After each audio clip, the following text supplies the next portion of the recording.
ప్రతి సంవత్సరం చైత్రమాసంలో శుక్లపక్షంలో వచ్చేటటువంటి నవమి శ్రీరామనవమి అన్న పేరుతో మనందరం పాటిస్తూ ఉంటాం. భగవంతుడు దశావతారాలు ప్రధానంగా స్వీకరించాడు. అందులో 10వదైనటువంటి కల్క్యావతారం రావలసి ఉంది. మిగిలినటువంటి అవతారాలన్నీ కూడా ఒక్కొక్క ప్రయోజనానికి వచ్చినప్పటికీ ప్రధానంగా మనుష్యుల యొక్క జీవితంతో అత్యంత సన్నిహితంగా మెలిగినటువంటి అవతారం శ్రీరామావతారం. ఎందుకంటే రాముడు పరిపూర్ణంగా నరుడిగా ఈ లోకంలో ప్రవర్తించాడు. అందుకే వాల్మీకి మహర్షి నారద మహర్షిని ప్రశ్న వేసినప్పుడు కూడా 16 గుణములు కలిగినటువంటి పరిపూర్ణమైన నరుడెవరు అని అడిగారు. కోన్వస్మిన్ సాంప్రదంలోకే గుణవాన్ కశ్చ వీర్యవాన్ ధర్మజ్ఞశ్చ కృతజ్ఞశ్చ సత్యవాక్యో దృఢవ్రతః చారిత్రేణ చ కోయుక్తః సర్వభూతేషు కోహితః విద్వాన్ కః కస్సమర్థశ్చ కశ్చైక ప్రియదర్శనః ఆత్మవాన్ కో జితక్రోధో ద్యుతిమాన్ కో ననసూయకః కస్య బిభ్యతి దేవాశ్చ జాతరోషస్య సంయుగే అని అడుగుతారు. 16 గుణములు పరిపూర్ణముగా కలిగినటువంటి నరుడు ఈ కాలమునందెవరు అని అడిగితే ఆనాడు నారద మహర్షి ఈ కాలమునందే ఉన్నటువంటి వాడు రామచంద్రమూర్తి అని నిర్ధారించాడు.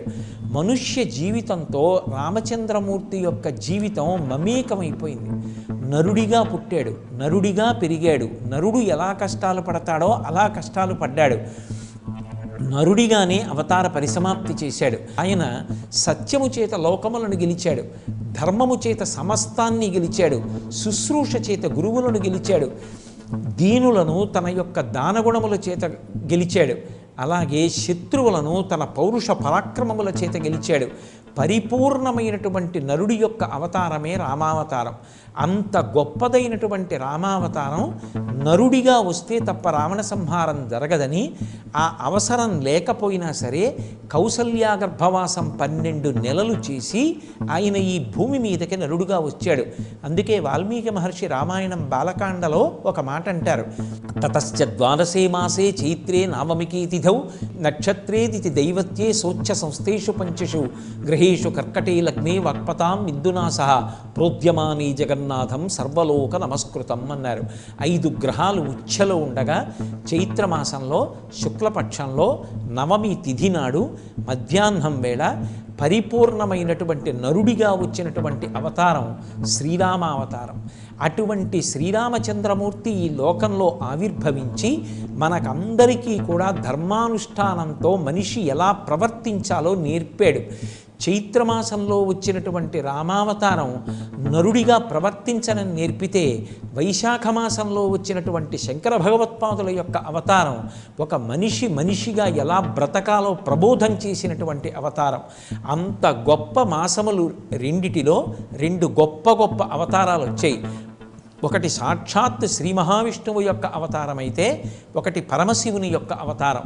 ఒకటి నరుడిగా వచ్చి లోకానికి నడవడి నేర్పితే, వేరొకటి గురువుగా వచ్చి లోకానికి ఎలా ప్రవర్తించాలో, ఈశ్వరుణ్ణి ఎలా చేరుకోవాలో మార్గాన్ని ఉపదేశం చేసింది. అంత గొప్ప అవతారం శ్రీరామావతారం. శ్రీరామ నవమి నాడు అందరూ తప్పకుండా ఉపవాసం చేస్తారు. చేసి పొద్దున్నే రామచంద్రమూర్తిని ఆరాధన చేసి బాలకాండలోంచి శ్రీరామచంద్రమూర్తి యొక్క అవతారం ఆవిర్భవించినటువంటి ఘట్టాన్ని, ఆ సర్గని పారాయణ చేస్తారు. పారాయణ చేసి దేవాలయానికి వెళ్ళి రామచంద్రమూర్తిని సేవించి పరిపరి విధముల మార్చి ఇంద్రియములకు భగవంతుణ్ణి ఆలంబనంగా ఇచ్చి ఉపవాస దీక్షలో రామచంద్రమూర్తిని సేవిస్తారు.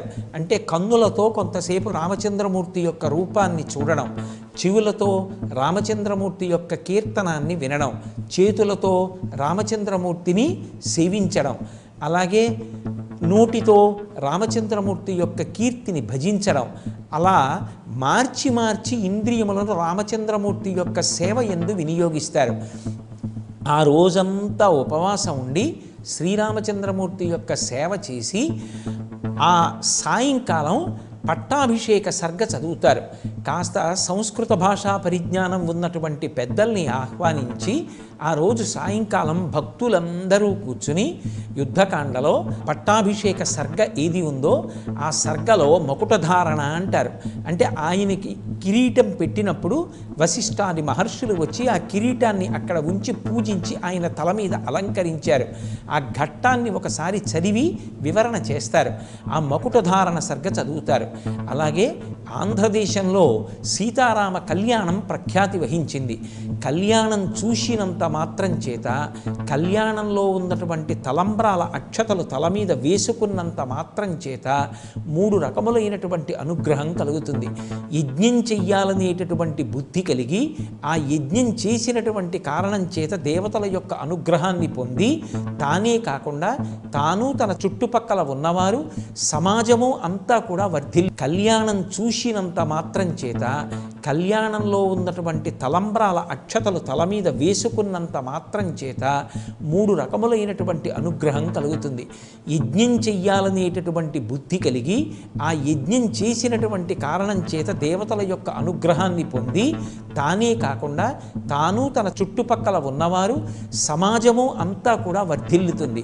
అలాగే ఐశ్వర్యము బాగా పెరుగుతుంది. 3 సంతానము కలుగుతుంది.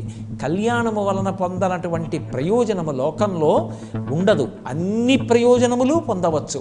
అంత గొప్ప ప్రయోజనములకు ఆలవాలమైనటువంటి సీతారామ కళ్యాణాన్ని వాడవాడలా నిర్వహిస్తారు. చక్కగా ఆ కళ్యాణ సమయంలో అందరికీ కూడా విసినికర్రలు, అలాగే పానకం, వడపప్పు, మామిడి పళ్ళు ఇటువంటివి చలవ చేసేటటువంటి పదార్థాలని పంచిపెడతారు. అలాగే మల్లెపూలు విశేషంగా తెచ్చి రామచంద్రమూర్తికి అలంకారం చేస్తారు. రాముడు ప్రత్యేకించి తెలుగువారితో మమేకమైపోయినటువంటి అవతారం.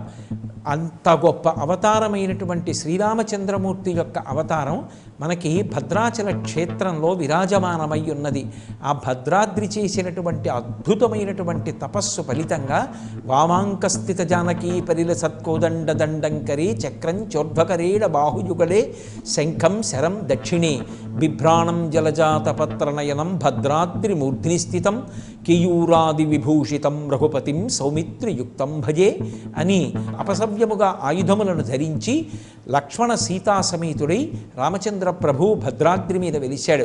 అలాగే మన రాష్ట్రంలో ఒంటిమిట్ట, గొల్లల మామిడాడ మొదలైనటువంటి అనేక క్షేత్రాలలో అద్భుతమైనటువంటి రీతిలో రామచంద్రమూర్తి యొక్క ఆరాధన, కళ్యాణము జరుగుతుంటాయి. చక్కగా ఆ రోజున రామాలయానికి వెళ్ళి రామచంద్రమూర్తి యొక్క నామం చెప్పి రామకోటి వ్రాసి అందరూ కూడా తరించడానికి పరమ యోగ్యమైనటువంటి కాలం. ఎప్పుడో త్రేతాయుగంలో రామావతారం వచ్చిన అందరూ తేలికగా తరించడం కోసమని అష్టాక్షరీ మహామంత్రం, పంచాక్షరీ మహామంత్రంలో ఉన్నటువంటి బీజాక్షరములు రెండింటినీ సంకలనం చేసి లోకమంతా తరించడానికి అగ్నిబీజాన్ని, అమృత బీజాన్ని కలిపి రామనామాన్ని వశిష్ఠ మహర్షి ఉంచి మనందరం ఆయనకి రుణపడిపోయేటంతటి మహోపకారాన్ని చేశారు. అందరం శ్రీరామనవమి నాడు శ్రీరామనామ సంకీర్తనం చేసి రామచంద్రమూర్తి యొక్క అనుగ్రహము చేత ధర్మమునందు విశేషమైనటువంటి అనురక్తి పొంది ఆ ధర్మానుష్ఠానము చేత సమస్తమైనటువంటి ప్రయోజనాల్ని పొందడానికి కావలసినటువంటి స్థితిని సముపార్జించుకుందాం. ఇవాళ లోకంలో అందరూ కోరుకునేది శాంతి. ఆ శాంతి దేని వలన లభిస్తుంది అంటే ధర్మానుష్ఠానం వలననే లభిస్తుంది. సమస్త శాస్త్రముల సారాన్ని పిండేస్తే 2 అక్షరాలు ధర్మం.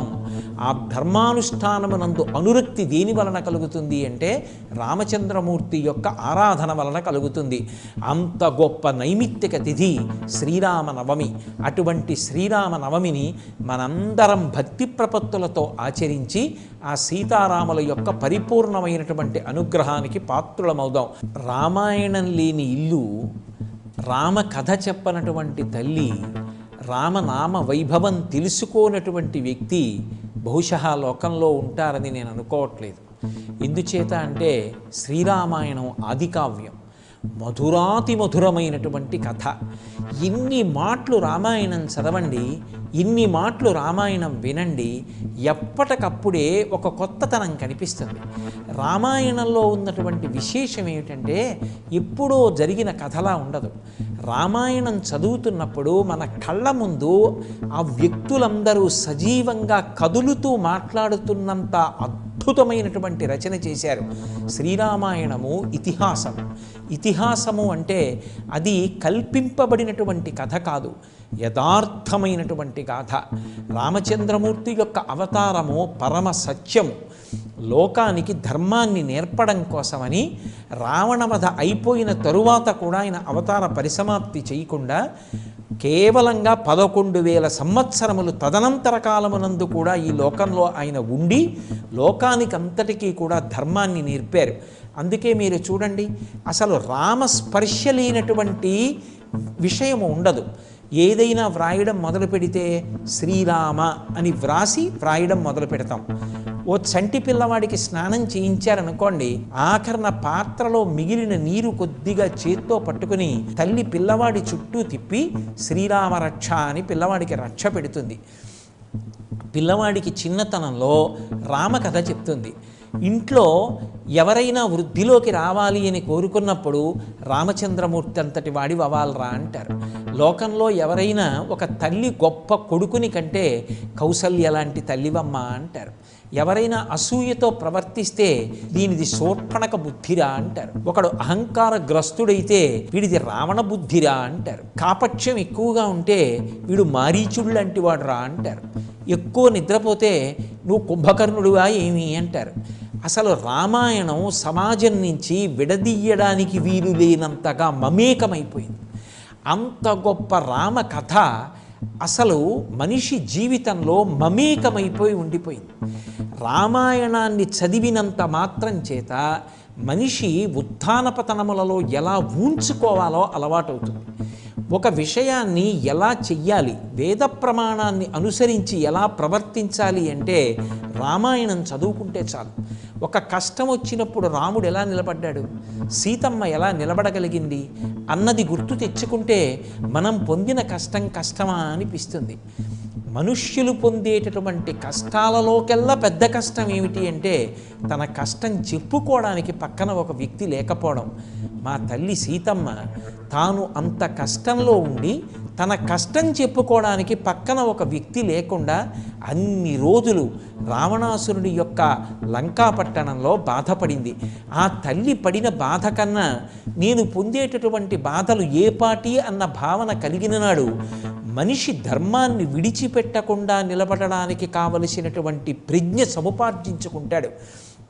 అందుకే రామాయణం అసలు మనిషి జీవితం నుంచి వేరు చెయ్యడానికి వీలు లేని రీతిలో మమేకమైంది.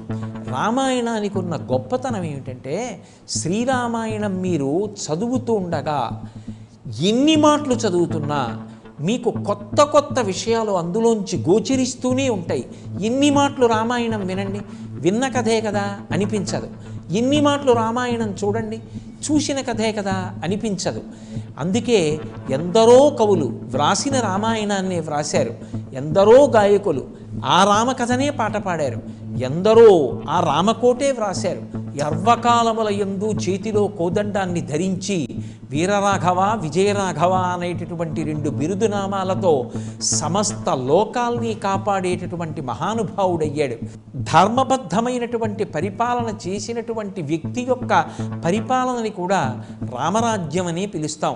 రామరాజ్యము అంటే రాముడు పరిపాలించినటువంటి పరిపాలన అని అనుకోకూడదు. రాముడు పరిపాలిస్తేనే రామరాజ్యం వస్తుంది అంటే మళ్ళీ రామరాజ్యం రావాలి అని కోరుకోవాలి అంటే రాముడి అవతారం రావాలి అని చెప్పాలి. కాదు, రాముడు పరిపాలన చేసినప్పుడు లోకంలో ఉన్నటువంటి వాళ్ళందరూ సుఖశాంతులు పొందారు. రాముడు పరిపాలనకి దేన్ని ప్రమాణంగా తీసుకున్నాడు? శాస్త్రాన్ని ప్రమాణంగా తీసుకున్నాడు. తన స్వబుద్ధిని ఎప్పుడూ పాటించలేదు. శాస్త్రం ఎలా చెప్పిందో అలా పరిపాలన చేశాడు. శాస్త్రము చెప్పినట్టుగా ప్రమాణంగా స్వీకరించి పరిపాలన చెయ్యగలిగిన నాడు మళ్ళీ రామరాజ్యం వస్తుంది. అందుకే మీరు చూడండి, ఎక్కడ ఏ విషయాన్ని ఉదాహరించవలసి వచ్చినా రామాయణాన్నే ఉదాహరిస్తారు. అయ్యా రామరాజ్యం రావాలండి అంటారు. రామచంద్రమూర్తి లాంటి కొడుకు పుట్టాలండి అంటారు. ఒరే రామలక్ష్మణుల్లా కలిసి ఉండండిరా అంటారు. దంపతులు ఎవరైనా కనపడితే సీతారాముల్లా 10 కాలాలు వర్ధిల్లండమ్మా అంటారు. దాంపత్యం అన్న మాటకి పర్యాయపదం సీతారాములు. వాళ్ళిద్దరూ శారీరకంగా వేరుగా ఉన్నప్పటికీ కూడా వారి మనసులు మాత్రం ఎప్పుడూ కలిసే ఉన్నాయి. దంపతులకు ఉండవలసినటువంటి లక్షణం అది. అందుకే సుందరకాండలో స్వామి హనుమ శిశుపావృక్షం మీద కూర్చుని కింద ఉన్నటువంటి శోకమూర్తి అయిన సీతమ్మని చూసి ఒక మాట అంటారు. అస్యా దేవ్యా మనస్తస్మిన్ తస్య చాస్యాం ప్రతిష్ఠితం తేనీయం సచి ధర్మాత్మా ముహూర్తమపి జీవతి అంటారు. ఈ సీతమ్మ మనసు రాముడి దగ్గరుంది, రాముడి మనసు సీతమ్మ దగ్గరుంది. వీళ్ళిద్దరి మనసులు ఎవరి మనసులు వాళ్ళ దగ్గరే ఉంటే వీళ్ళింతకాలం బ్రతికి ఉండేవారు కాదు అంటారు. దాంపత్యం అంటే సీతారాములే. అందుకే ప్రాతస్మరణీయులైనటువంటి కంచికామకోటి పీఠాధిపత్యం వహించిన మహాపురుషులు అపర శంకరావతారులైనటువంటి శ్రీ శ్రీ శ్రీ చంద్రశేఖరేంద్ర సరస్వతి మహాస్వామి వారు తరచుగా తన అనుగ్రహ భాషణాల్లో వివాహానికి శుభలేఖ వేస్తే సీతారాముల యొక్క మూర్తిని వెయ్యవద్దు అని చెప్తుండేవారు. సీతారాములు ఆ రామాయణంలో ఉండేటటువంటి వ్యక్తులు ఎప్పటికీ మనకి ఆదర్శమే. అటువంటి రామచంద్రమూర్తి ఆవిర్భవించినటువంటి పరమ పవిత్రమైనటువంటి రోజు శ్రీరామనవమి. ఆ రామనామం చెప్పినా, రామ కథ చదివినా, రామాయణాన్ని తల మీద పెట్టుకున్నా, రామాయణం మీద ఒక్క పువ్వు వేసినా, చిట్ట చివరికి రామాయణం పుస్తకం అక్కడ పెట్టి ప్రదక్షిణం చేసిన, రామాలయానికి వెళ్ళిన, రామకోటి వ్రాసిన, రాముణ్ణి భజన చేసిన, ఒక పాట పాడిన, రాముణ్ణి స్తుతి చేసిన, ఉపవసించిన, పూజ చేసిన ఆయన అనుగ్రహంతో ఇహము పరము కూడా కలుగుతాయి. అందుకే ధరించిపోవడానికి అత్యంత తేలికైనటువంటి అవకాశం ఇవ్వగలిగినటువంటి అద్భుతమైనటువంటి రోజు ఈ శ్రీరామనవమి. అటువంటి శ్రీరామనవమి ఒక్క క్షణం కూడా వృధా కాకుండా మనందరం ఆ రామచంద్రమూర్తి యొక్క పాదార విందములను సేవించి ధర్మమునందు అనురక్తి పొందుదాం. అందుకే మీరు శ్రీరామాయణాన్ని పరిశీలించండి. ధర్మాన్ని విడిచిపెట్టిన వాళ్ళందరూ ఎంత శక్తివంతులైనా నశించిపోయారు. ఎన్ని కష్టాలు రానివ్వండి, నేను ధర్మాన్ని విడిచిపెట్టను అని ధర్మాన్ని పట్టుకున్న రామచంద్రమూర్తి మాత్రం శాశ్వతుడైపోయాడు. యుగాలు మారిపోయినా రామాలయం లేనటువంటి గ్రామం లేదు, రామనామం చెప్పనటువంటి వ్యక్తి లేడు, రాముని యొక్క పేరు వ్రాయకుండా మొదలుపెట్టబడినటువంటి పుస్తకం లేదు, రామ కథ చెప్పని తల్లి లేదు, రామ కథ చదువుకోనటువంటి పిల్లవాడు లేడు, సీతారాముల పట్ల భక్తి లేనటువంటి వ్యక్తి లేడు. అంత గొప్ప రామాయణం, అంత గొప్పదైనటువంటి శ్రీరామావతారం ఆవిర్భవించినటువంటి పరమ పవిత్రమైన రోజు. ఆ శ్రీరామావతారాన్ని స్మరిస్తూ, రామాయణాన్ని చదువుతూ, రామనామాన్ని కీర్తిస్తూ, శ్రీరామ భజన చేస్తూ ఈ కాలాన్ని సద్వినియోగం చేసుకుని ధర్మమునందు అనురక్తి పొంది ఆ ధర్మానుష్ఠానము చేత లోకమంతా శాంతి పొందేటట్టుగా ప్రవర్తించి ఈ తిథిని సద్వినియోగం చేసుకుందాం. ఒక్క విషయం మీకు ప్రధానంగా మనవి చేస్తాను. రాముడి జీవితం మొత్తం మీద ఎన్ని కష్టాలు రానివ్వండి, ఆయన నిలదొక్కుకోగలిగాడు. ఏ కారణం చేతనో తెలుసా? రామాయణాన్ని జాగ్రత్తగా పరిశీలనం చేస్తే అర్థమవుతుంది. ఆయన ధర్మానుష్ఠానం మాత్రం ఆయన విడిచిపెట్టలేదు. ధర్మాన్ని విడిచిపెడితే ఇది కలిసి వస్తుంది అని అనిపించినా ధర్మాన్ని పట్టుకుని కష్టపడి సాధిస్తాను తప్ప ధర్మాన్ని విడిచిపెట్టి వెంటనే నేను ఫలితాన్ని పొందను అని నిలబడ్డాడు. మీకు ఒక్క ఉదాహరణ చెప్తాను. రాముడు సుగ్రీవుడితో చెలివి చేయడం మానేసి అధర్మమునందున్న వాలితో స్నేహం చేసుకుంటే ఇక సుందరకాండ యుద్ధకాండ లేవు. వాలి రావణాసురుణ్ణి శాసించి సీతమ్మని పిలిపించి రామచంద్రమూర్తికి అప్పగిస్తాడు. కానీ అధర్మమునందున్నటువంటి వాలితో స్నేహం చెయ్యకుండా ధర్మంలో ఉన్నటువంటి సుగ్రీవుడితోనే చెలివి చేసి వాలిని సంహరించి ధార్మికంగానే ప్రవర్తించి అంత కష్టపడి సముద్రానికి సేతువు కట్టి ఆవలి ఒడ్డుకెళ్ళి రావణుడితో యుద్ధం చేసి రావణుణ్ణి పరిమార్చి సీతమ్మని తెచ్చుకుని పట్టాభిషేకం చేసుకున్నాడు తప్ప ధర్మాన్ని పక్కన పెట్టి మాత్రం ఒక్క క్షణం రాముడు జీవించలేదు. అందుకే రామ కథ చదువుకుంటే, రామాయణం చదువుకుంటే ధర్మం మనని రక్షిస్తుంది. తాత్కాలికంగా ఇబ్బందులు రావచ్చు, కానీ ధర్మాన్ని నమ్ముకున్నవాడు ఒక్కనాటికి పాడవడు. ధర్మాన్ని నమ్ముకున్నవాడిని పాడు చేద్దామనుకున్నవాడు పాడైపోతాడేమో, కానీ ధర్మాన్ని పట్టుకున్నవాడు, ధర్మాన్ని నమ్ముకున్నవాడు ఎప్పటికైనా రాణిస్తాడు తప్ప వాడి కష్టములు తాత్కాలికములే తప్ప వాడు పాడవడం అన్నది ఉండదు అని మనకి భరోసా ఇవ్వగలిగినటువంటి ఆదికావ్యం శ్రీరామాయణం. అటువంటి శ్రీరామాయణం విశేషంగా ఫలితమివ్వగలిగినటువంటి కాలం అదిగో ఆ రామావతారం ఆవిర్భవించినటువంటి శ్రీరామ నవమి.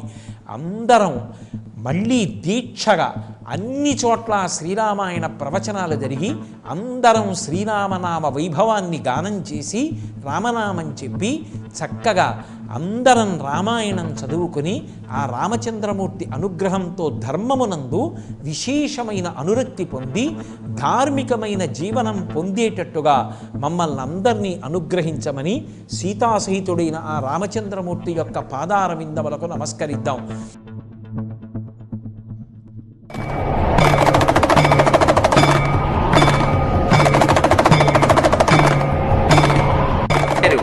రావణాసురుడితో మాట్లాడవలసినటువంటి ఘట్టం వచ్చింది. మనిషికి మనసులో ధైర్యం ఉండడం అనేటటువంటి మాట అక్కడ తెలుస్తుంది. రావణాసురుడు తన రాజ్యంలో తానున్నాడు, తన యొక్క సైన్యం మధ్యలో తానున్నాడు, మంచి డాంబికంగా 10 తలలతో ఉన్నాడు. నీరు పట్టిన నల్లని మబ్బు ఎలా ఉంటుందో, కాటుక కొండ ఎలా ఉంటుందో అలా ఉన్నాడు. స్ఫటికంతో చేయబడినటువంటి ఆసనం మీద మంచి సువర్ణమయమైన ఆస్తరణము వేసి ఉండగా ముత్యాల జాలుతో కూడిన కిరీటములు ధరించాడు. పెదవులు కిందకి జారి నాలుక వ్రేలాడుతూ ఉంది. 10 తలలతో కూర్చుని దుర్నిరీక్షమైన భయంకరమైన తేజస్సుతో ఉన్నాడు. స్వామి హనుమ చూశారు. అహో రూప మహోధైర్య మహోసత్వ మహోద్యుతి అహో రక్షస రాజస్య సర్వలక్షణయుక్తత అంటారు. ఎంత తేజస్సు! వాడి రోమ కూపములలోంచి కొడుతోందే బయటికి తేజస్సు. వీడి ఎందు ఈ దుర్మార్గమైన బుద్ధి లేకపోతే 3 లోకములు పరిపాలించడానికి సమర్థుడు కదా. అవతల వారిలో ఉన్నటువంటి సుగుణము ఒక్కటైనా చూసిన వాడెవరో వాడు పుణ్యాత్ముడు తప్ప ఏ సుగుణము లేనట్టు అవతల వారిలో అన్ని దుర్గుణములే అని మాట్లాడిన వాడు అసలు దుర్మార్గుడు. అది హనుమ యొక్క గొప్పతనం. అందుకే మహానుభావుడు అటువంటి రాక్షసుల్లో రావణాసురుడిలో తేజస్సు చూస్తున్నారు. అహోరక్షసరాజస్య సర్వలక్షణయుక్తత, ఎంత గొప్పవాడు, ఏమి తేజస్సు! అహోరూప మహోధైర్య మహోసత్వ మహోద్యుతి, ఏమి కాంతి, ఏమి ధైర్యం, ఏమి పరాక్రమం, ఏమి డాబు, ఏమి దర్పం ఆయన పొగిడారు. కానీ తన రాజ్యంలో తానుండి ఎదురుకుండా బంధనమునందున్నటువంటి హనుమని చూశాడు. శంకాహృతాత్మా దజ్జౌసా కపీంద్రం తేజసావృతం కిమేష భగవాన్ నంది భవే సాక్షాత్ విహాగత ఏన శబ్దోస్మి కైలాసే మయా సంచలితే పురా. ఒకప్పుడు నేను కైలాస పర్వతాన్ని నా 10-20 చేతులతో కదిపినప్పుడు నందీశ్వరుడు నా దగ్గరికి వచ్చి నిలబడినప్పుడు కోతి ముఖం వాడా అని నేను నందీశ్వరుణ్ణి పరిహాసం చేసి పలికితే కోతులే వచ్చి లంకాపట్టణం కొంప ముంచేస్తాయని నన్ను శపించాడు. నందీశ్వరుడు గాని ఇలా వచ్చాడా, బాణాసురుడు వచ్చాడా, వానరమేమి ఇంత తేజస్సుతో ఉండడం ఏమిటని మొట్టమొదట మనసులో శంక పుట్టి భయపడినటువంటి వాడు రావణాసురుడు. శత్రు కోటలో ఉన్నా కూడా పరమ ధైర్యంతో నిలబడినటువంటి వారు స్వామి హనుమ. అది ఆయన యొక్క తేజస్సు, అది ఆయన యొక్క పరాక్రమం. కాబట్టి ప్రహస్తుడు అడిగాడు, భయపడకు, నువ్వేమి దిగులు చెందవలసిన అవసరం లేదు. నీ అంత నీవొచ్చావా? నిన్ను విష్ణువు కాని, ఇంద్రుడు కాని, అగ్ని కాని, యముడు కాని, కుబేరుడు కాని పంపాడా? నువ్వు ఎవరికైనా దూతవా? ఎందుకు అసలు అశోకవనాన్ని పాడు చేశావు? అసలు నువ్వెవరు?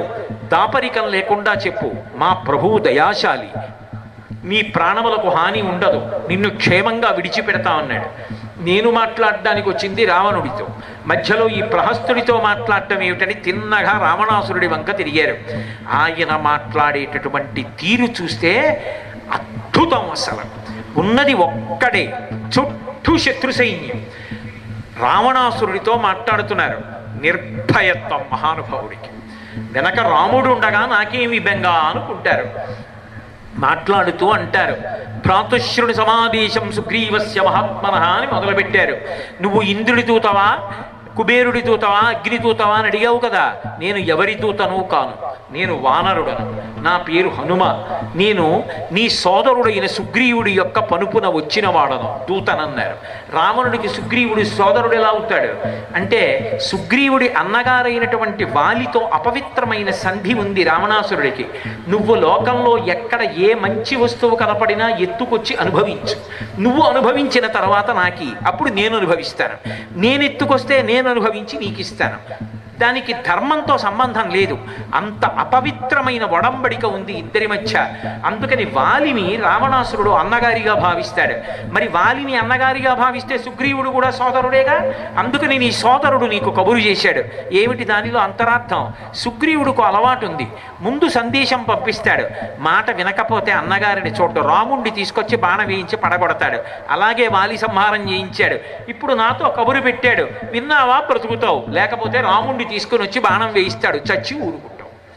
ఏది కావాలో నిర్ణయించుకో. మాటలోనే ఎంత సందేశాన్ని పొదుగుతారో మహానుభావుడు. అందుకే భ్రాతృశ్రుణ సమాదేశం సుగ్రీవస్య మహాత్మనః. అదిగో నేను కేవలము వానరుడను, నీకు తెలుసు, తెలియని విషయం కాదు. అయోధ్యానగరాన్ని రాజధాని చేసుకుని పరిపాలించినటువంటి దశరథ మహారాజు గారి పెద్ద కుమారుడైన రామచంద్రమూర్తి తన సోదరుడైన లక్ష్మణస్వామితో ధర్మపత్ని అయిన సీతమ్మతో కలిసి తండ్రిని సత్యమునందు ప్రతిష్ఠించడం కోసమని 14 సంవత్సరముల అరణ్యవాసము కొరకు అరణ్యవాసమునకు వచ్చినప్పుడు దండకారణ్యంలో జనస్థానంలో రామచంద్రమూర్తి పత్ని అయిన సీతమ్మని అపహరించి తెచ్చి నువ్వు నీ అశోకవనంలో శిశుపా వృక్షం కింద రాక్షస స్త్రీల మధ్య బంధీకృతురాలను చేసి ఉంచావు. నేను ఉంచలేదని అబద్ధం చెప్పి దబాయించాలనుకుంటున్నావేమో. లక్షితేయం మయా సీత తథా శోకపరాయణ. ఆ తల్లిని నేను ఇప్పుడే దర్శనం చేసి వచ్చాను, ఆమె అక్కడే ఉంది. రావణ, నీకు తెలియని విషయం ఒకటి ఉంది, నాకు వరాలు ఉన్నాయి, నేను ఎవరి చేతిలో చావనని అనుకుంటున్నావేమో. నువ్వు నరవానుల చేత మరణము ఉండదు అని వరం అడగలేదుగా బ్రహ్మగారిని. కాబట్టి సుగ్రీవో నహిదేవోయం నాసురో నచరక్షస నదానవో నగంధర్వో నయక్షో నచకిన్నర. సుగ్రీవుడు నరుడు కాడు, సుగ్రీవుడు యక్షుడు కాడు, గంధర్వుడు కాడు, కిన్నెరుడు కాడు, కింపురుషుడు కాడు, దేవత కాడు. సుగ్రీవో నహిదేవోయం నాసురో నచరాక్షస నదానవో నగంధర్వో నయక్షో నచపన్నగ. నరాణం వానరాణం వా. నరుల చేత వానరుల చేత నీకు ప్రాణభయం ఉందిగా. వానరుడైన వాడు సుగ్రీవుడు, నరుడైన వాడు రాముడు. వాళ్ళిద్దరూ కలిసి వస్తే నీ ప్రాణములు మట్టు పెట్టబడతాయిగా. సీతమ్మని అపహరించి తెచ్చావుగా. లక్షితీయం మయా సీత తథా శోకపరాయణ గృహ్యయాం అభిజానాసి పంచాస్య విపన్నగి. ఆ తల్లి ఎవరనుకుంటున్నావు? 5 తలల పాము. 5 తలల పాము అన్న మాటకు అర్థం పంచముఖములు కలిగిన గాయత్రి స్వరూపం, మహాపతివ్రత. అటువంటి తల్లిని అపహరించి తెచ్చావు. కొద్దిగా విషం కలిసిన అన్నాన్ని జీర్ణం చేసుకునేవాడు ఉంటాడేమో. విషం ఎక్కువైపోయిన అన్నాన్ని తిన్నవాడు బ్రతుకుతాడా రావణ? నా మాట విను. తదేవ ఫలమందేతి ధర్మస్య ధర్మనాశన ప్రాప్తం ధర్మఫలం తావద్భవతా నత్ర సంశయ. ఇంతకాలం కాంచనలంకకి ఆధిపత్యం వహించావు, ఎందరితోనో సుఖించావు. ఇంతమంది పేరోలగంలో ఇంతమంది రాక్షస సైన్యంతో అనుభవించని భోగం లేదు. నువ్వు చేసినటువంటి పుణ్యానికి ఫలితం అనుభవించావు. ఇప్పుడు పాపం నీకు ఫలితాన్ని ఇవ్వడం ప్రారంభం చేస్తోంది. ఇక నీ దగ్గర పుణ్యం లేదు కాబట్టి చాలా భయంకరమైనటువంటి మృత్యువుని పొందుతావు. రాముడితో వైరం పెట్టుకున్నవాడు బ్రతుకుతాడని అనుకుంటున్నావేమో. బ్రహ్మా స్వయంభూశ్చతురాననోవా రుద్రో త్రినేస్త్ర త్రిపురాంతకోవా ఇంద్రో సురేంద్రో సురనాయకోవా త్రాతుం న శక్యం యది రామవధ్యం.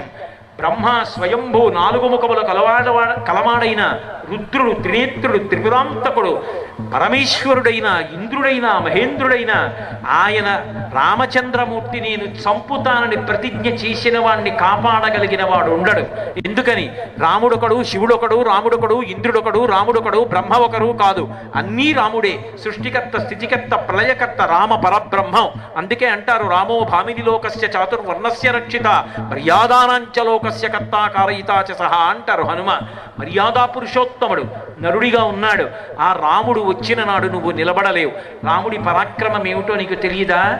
ఆయనే వచ్చి తన కోదండమును పట్టుకొని నిలబడిన నాడు, ఆయన పక్కన లక్ష్మణస్వామి నిలబడిన నాడు, అక్షయబాణ తూణీరముల నుంచి బాణములను తీసి రామచంద్రమూర్తి చేతితో పట్టుకున్నటువంటి బంగారు ధనస్సుకి సంధించబడినటువంటి వింటినారితో బాణములను తొడిగి ప్రయోగించినప్పుడు పెళపెళ ధనులతో పిడుగులలా మెరుపుల్లా ఆకాశమునంతటినీ కాంతులతో కప్పుతూ రామలక్ష్మణుల బాణ పరంపర వచ్చి పడిపోయినప్పుడు రావణా నిన్ను రక్షించగలిగిన వాడు ఉండడు.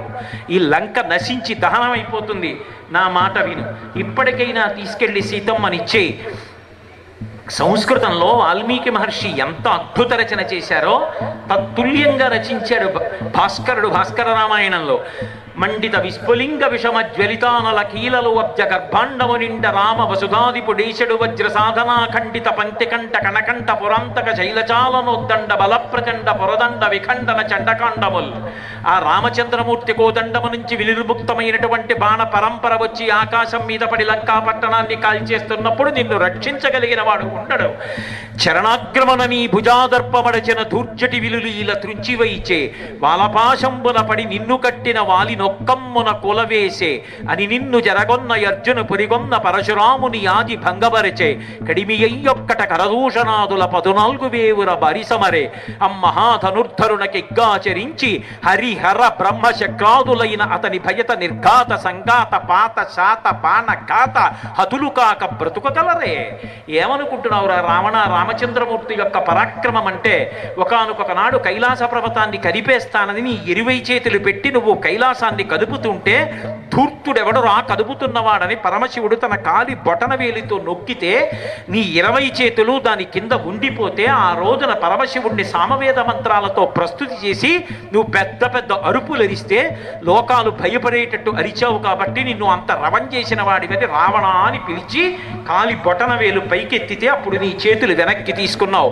అటువంటి పరమశివుని యొక్క కోదండాన్ని శివధనస్సుని భంగం చేసిన వాడు రామచంద్రమూర్తి. ఆయన ముందు నిలబడగలవురా నువ్వు? కాబట్టి చరణాక్రమణ నీ భుజాదర్పమడచిన దుర్జటి విల్లులీల త్రుంచివైచే బాలపాశంబున పడి నిన్ను కట్టిన వాలి నొక్కమ్మున కులవేసే. నీకు వాలి తెలుసుగా? ఆయన శక్తి ఎటువంటిది అంటే ఒక చోట కూర్చుని సంధ్యావందనం చేసుకోవచ్చు, కానీ బలం ఉంది కదా అని 4 సముద్రాల దగ్గర కూర్చుని సంధ్యావందనం చేసేవాడు. అటువంటి వాలితో యుద్ధం చేయడం కోసం ఉత్సాహం పుట్టి ఒక రోజున ఆయన సంధ్యావందనం చేసుకుంటే నువ్వు వెళ్ళి అనవసరంగా ఆయనకి ఇబ్బంది కల్పించావు. సంధ్యావందనం చేస్తూ మాట్లాడకూడదని ఎవడురా 10 తలల పురుగని తోకకి చుట్టి నిన్ను 4 సముద్రాల్లో ముంచి సంధ్యావందనం చేసి ఇంటికి తీసుకెళ్లి తోక జులిపించి పక్కన పారేసి భార్యని పిలిచి పాలు పట్రావే, ఈ 10 తలల పురుగు సంధ్యావందనం చేస్తుంటే అల్లరి చేసింది ఇది ఎవరని అడిగాడు. అప్పుడు నువ్వు హడిలిపోయి వాలితో స్నేహం చేశావు. నిన్ను అలా 4 సముద్రములలో ముంచి పైకెత్తి తోకకి చుట్టి పట్టుకెళ్ళిన వాడు వాలి. అటువంటి వాలిని ఒక్క బాణంతో చంపేసిన వాడు రామచంద్రమూర్తి. కాబట్టి అని నిన్ను జరగొన్న అర్జుని బరిగొన్న పరశురాముని ఆది భంగపరిచే 1000 చేతులు కలిగిన వాడు కార్తవీర్యార్జునుడు. అటువంటి కార్తవీర్యార్జునుడు ఒకానొకప్పుడు నర్మదా నది కింది భాగంలో తన యొక్క రాణులతో స్నానం చేస్తున్నాడు. నువ్వు నది పైభాగంలో ఒడ్డున సైకతలింగాన్ని పెట్టి పూజ చేస్తున్నావు. ఆయనేదో ఆయన రాణుల సంతోషం కోసం 1000 చేతులు ప్రవాహానికి అడ్డుపెట్టాడు. కిందకెళ్ళడానికి అవకాశం లేక ప్రవాహం పెరిగి పెరిగి పెరిగి పెరిగి నువ్వు పూజ చేస్తున్న చోట పైకొచ్చి సైకతలింగాన్ని తోసేసింది పక్కకి. నీకు కోపం వచ్చి ఎవడరా కార్తవీర్యార్జునుడని కిందకెళ్ళి కార్తవీర్యార్జునుడితో యుద్ధం చేశావు.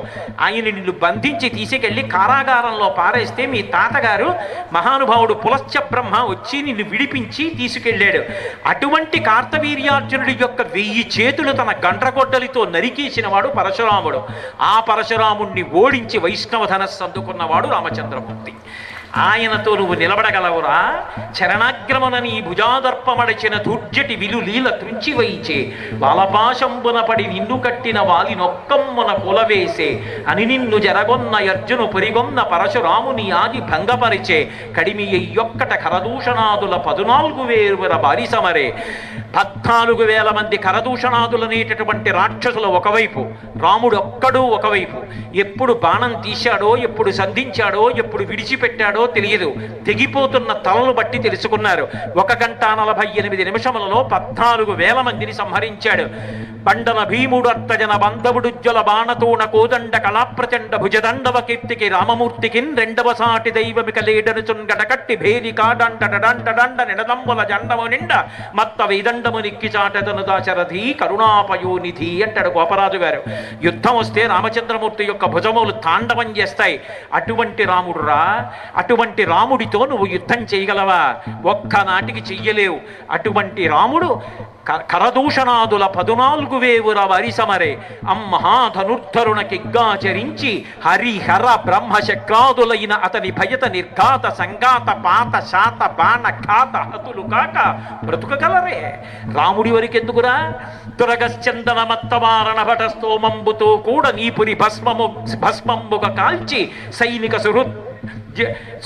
సుహృత్ మిత్రాని జిశ్రేని నెత్తురు క్రక్కన్ పడగృత్తి చంపి మరి మృత్యుక్రూరతన్ పట్టి నీ శిరములు త్రుంపక నేనే చాలు జయశ్రీ లబ్ధి వర్ధిల్లగన్. ఏమనుకుంటున్నావో రావణ? నా తొడల బలం చేత, నా పిడికిళ్ల బలం చేత, నా గోళ్ల బలం చేత నీ కోట్ల రాక్షసుల్ని మర్దించి చంపేస్తాను. నెత్తురు కక్కేటట్టుగా గుద్దేస్తాను. నీ 10 తలలు గిల్లేస్తాను. నన్ను ఆపగలిగిన వాడు లేడు. రామచంద్రమూర్తి ప్రతిజ్ఞ చేశాడు కాబట్టి నిన్ను వదిలిపెడుతున్నాను. ఏమనుకుంటున్నావో? సీతమ్మ అంటే ఎవరనుకుంటున్నావు? నీకంఠర్పిత కలపాశము శిరో నిర్ఘాత పాతంబు లోకసంచయ కలరాత్రి కళబద్ధోదగ్ర కాలాహి కన్యాకారాగత మృత్యువున్ జనక కన్యన్వేగ నొప్పించి లోకైకత్రాణుని రామునింకనుము నీకా బుద్ధి కాకుండినన్ సీతారాముల కోప స్పీతానల శిఖలు కలయ బీర్చుచు లంకా భూతవ్రాతము భస్మీభూతముగా చేయుననుడు పొడమిన కిన్కన్. ఏమనుకుంటున్నావో? ఆవిడ నీ తల మీద పడుతున్న పిడుగు, నువ్వు తింటున్న విషం, నీ కంఠానికి చుట్టుకున్న నాగుపం, నిన్ను చంపడానికి వచ్చినటువంటి మృత్యుదేవత. నా మాట విని ఇప్పటికైనా తీసుకెళ్లి రామచంద్రమూర్తి పాదార విందముల యందు సీతమ్మని సమర్పించి బతికి బట్ట కట్టరా రావణ. ఎంత ధైర్యంగా మాట్లాడారు మహానుభావుడు. తట్టుకోలేకపోయాడు బాధ. చంపేయండి కోతిని అన్నాడు. విభీషణుడు లేచి ధర్మం చెప్పాడు. లంకాదహనం నిన్న మీకు ఆ ఘట్టం అంతా చెప్పాను. ఎక్కడ స్వామి హనుమ మాట్లాడినా అంత తేజోవంతంగా, అంత అద్భుతంగా మాట్లాడతారు. ఎక్కడెక్కడ ఎలా మాట్లాడతారో అలా మాట్లాడతారు. జయమంత్రం చెప్పినప్పుడే చెప్పారు కదా, సీతామాత దర్శనమైన తరువాత నేనెవరికి భయపడేది లేదు. ఎలా వచ్చానో అలా వెళ్ళిపోతాను. నన్ను పట్టుకోగలిగిన వారు లేరు. జయిచ్చతి బలోరామో లక్ష్మణశ్చ మహాబల రాజారీతి సుగ్రీవో రాఘవేణాభిపాలిత దాసోహం కోసలేంద్రస్య రామస్య క్లిష్టకర్మణ హనుమాన్ శత్రు సైన్యానాం నిహంతా మరుతత్వజ నరావణ సహస్రం మే యుద్ధే ప్రతిబలం భవేత్ శిలాభిస్తు ప్రహరత పాదపైశ్చ సహస్రశః అర్ధయిత్వా పురీం లంకాం అభివజ్యత మైథిలీం సమృద్ధార్థో గమిష్యామి విశతాం సర్వరక్షసాం అంటారు. నేను వచ్చాను, సీతమ్మని చూశాను, నమస్కరించాను, నన్ను పట్టగలిగిన వాడు లేడు, నేను బయలుదేరిపోతానన్నారు. అలాగే బయలుదేరిపోతున్నారు. సీతమ్మకి తన మాటల చేత శాంతినిచ్చారు. సముద్రాన్ని దాటి వెళ్ళిపోతుంటే అవతల ఒడ్డున వానరులందరూ కూర్చుని ఉన్నారు. హనుమకి దర్శనం అయిందో లేదో వాళ్ళందరికీ ఉత్కంఠ. హనుమ ఒక పెద్ద నాదం చేశారు. వాళ్ళందరూ వచ్చి జాంబవంతుడిని అడిగారు, అంత నాదం చేశాడు, దర్శనం అయిందనా అవలేదనా అని అడిగారు. జాంబవంతుడు అన్నాడు, సర్వదా కృతకార్యోసా హనుమాన్నత్ర సంశయ నహ్యస్య కృతకార్యస్య నాద ఏవం విదో భవేత్. స్వామి హనుమకి ఒక పని అప్పజెపితే అవ్వకపోవడం అన్న మాట ఉండదు. అయింది సీతామాత దర్శనం, అందుకే అలా అరుస్తున్నారన్నారు. వెంటనే ఆకాశంలో కనబడ్డారు. దృష్ట్వా సీతేతి విక్రాంత సంక్షేపీడం నివేదయత్ నిశిషాచిత హస్తేన గృహీత్వా వాలిన సుఖం. సీతమ్మ చూడబడెను, నేను చూశానం లేదు, సీతమ్మ చూడబడేను, నాకు దర్శనమిచ్చింది తల్లి అన్నారు. అందరూ సంతోషపడిపోయారు. రామచంద్రమూర్తి దగ్గరికి వెళ్ళారు. రామచంద్రమూర్తి అడిగారు, ఎలా ఉంది సీతమ్మ అని అడిగారు. ఆయన నోటితో చెప్పలేదు, మౌనంగా చెప్పారు. వెంటనే ప్రణమ్య శిరసాదేవ్యై సీతాయీతాం దిశం ప్రతి, సీతమ్మ ఏ దిక్కునుందో అటువైపుకి తిరిగి నమస్కారం చేశారు. తల్లి నా చేత నమస్కరింపబడవలసినంత గొప్ప గుణములతో శీలవతిగా నియతాం అక్షతాం సీతాం రఘవాయన్యవేదయత్. పరమ పవిత్రమైన బుద్ధితో, పాతివ్రత్యంతో నువ్వు వస్తావని, రక్షిస్తావని, తీసుకెడతావని విశ్వాసంతో ఉన్నది ఆ తల్లి. 2 నెలలే ఇక రావణుడిచ్చిన గడువు ఉన్నది, 1 నెల మాత్రమే బ్రతుకుతానని చెప్పింది. దుఃఖంలో ఉండి ప్రాణాలు విడిచిపెడదామనుకున్న తల్లికి నా మాటల చేత శాంతినిచ్చానన్నారు. వానరుల దగ్గర చెప్పినప్పుడు తన పౌరుష పరాక్రమములను వర్ణిస్తారు. రాముడి దగ్గర మాట్లాడినప్పుడు తన గొప్ప తాను చెప్పరు, పరమ వినయంగా మాట్లాడతారు. పెద్దల దగ్గర మాట్లాడితే ఎలా మాట్లాడాలో హనుమని చూసి నేర్చుకోవాలి. చిట్ట చివర ఒక మాట చెప్పారు, తతో మయా వద్భిదధీన భాషిత శివాభిరిష్టాభిరభిప్రసాదిత జగామ శాంతిం మమ మైథిలాత్మజ తవాపి శోకేన తథాపి పీడిత అన్నారు. ఆ తల్లి విశేషమైనటువంటి దుఃఖాన్ని పొంది ఉంది. రామా, నా మాటల చేత సీతమ్మకి మనశ్శాంతి కల్పించాను. ఇప్పుడు ఆ తల్లికి అశాంతి లేదు, దుఃఖం లేదు. నువ్వు తన గురించి దుఃఖపడుతున్నావని దుఃఖపడుతోందంతే. ఆమెని సేద తీర్చాను, ఆమె ఆత్మహత్య చేసుకోదు. నా మాటల చేత సీతమ్మని ఊరడించాను అన్నారు. తతోమయావద్భిదధీన భాషిత శివాభిరిష్టాభిరవిప్రసాదిత జగామ శాంతిం మమ మైథిలాత్మజ తవాపి శోకేన తథాపి పీడిత.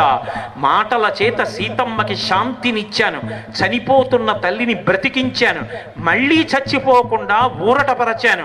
మనం వెళ్ళి సీతమ్మ తల్లిని తీసుకురావడమే అన్నారు. అంటే మనిషి వాక్కు దేనికి పనికి రావాలంటే చచ్చిపోతున్న వాణ్ణి కూడా బ్రతికించడానికి పనికి రావాలి. నిరుత్సాహంతో ఉన్నవాడిలో ఉత్సాహం నింపడానికి పనికి రావాలి. బాధలో ఉన్నవాడి మనసు శాంతి పొందడానికి పనికి రావాలి. అంతేకాని ఎవ్వరి వాక్కు కూడా ఇతరులను బాధ పెట్టడానికి ఎప్పుడూ వాడకూడదు. వాక్కు ఎంత గొప్పదో, వాక్కు చేత రామాయణంలో ఎంత అనితర సాధ్యమైనటువంటి ప్రజ్ఞని మహానుభావుడైనటువంటి హనుమ సాధించారో, ఎంత గొప్పగా రాయబారాన్ని నిర్వహించారో, ఎలా మాట్లాడారో. యుద్ధకాండలో విభీషణుడు శరణాగతి చెయ్యడానికి వచ్చినప్పుడు సుగ్రీవాదులు అంగీకరించకపోయినా స్వామి హనుమ ఒక మాట అంటారు, సాధారణంగా అవతల వారి ముఖాన్ని బట్టి లోపల ఉన్నటువంటి అభిప్రాయాన్ని చెప్పవచ్చు. నాకు విభీషణుడి మనస్సులో ఏ విధమైనటువంటి దోషభూయిష్టమైన ఆలోచన ఉన్నట్టుగా కనిపించట్లేదు. ఆయన ముఖం ప్రశాంతంగా ఉంది, ఆయన ఆలోచనలు సుస్పష్టం, ఆయన మాటలు నమ్మదగినవై ఉన్నాయి.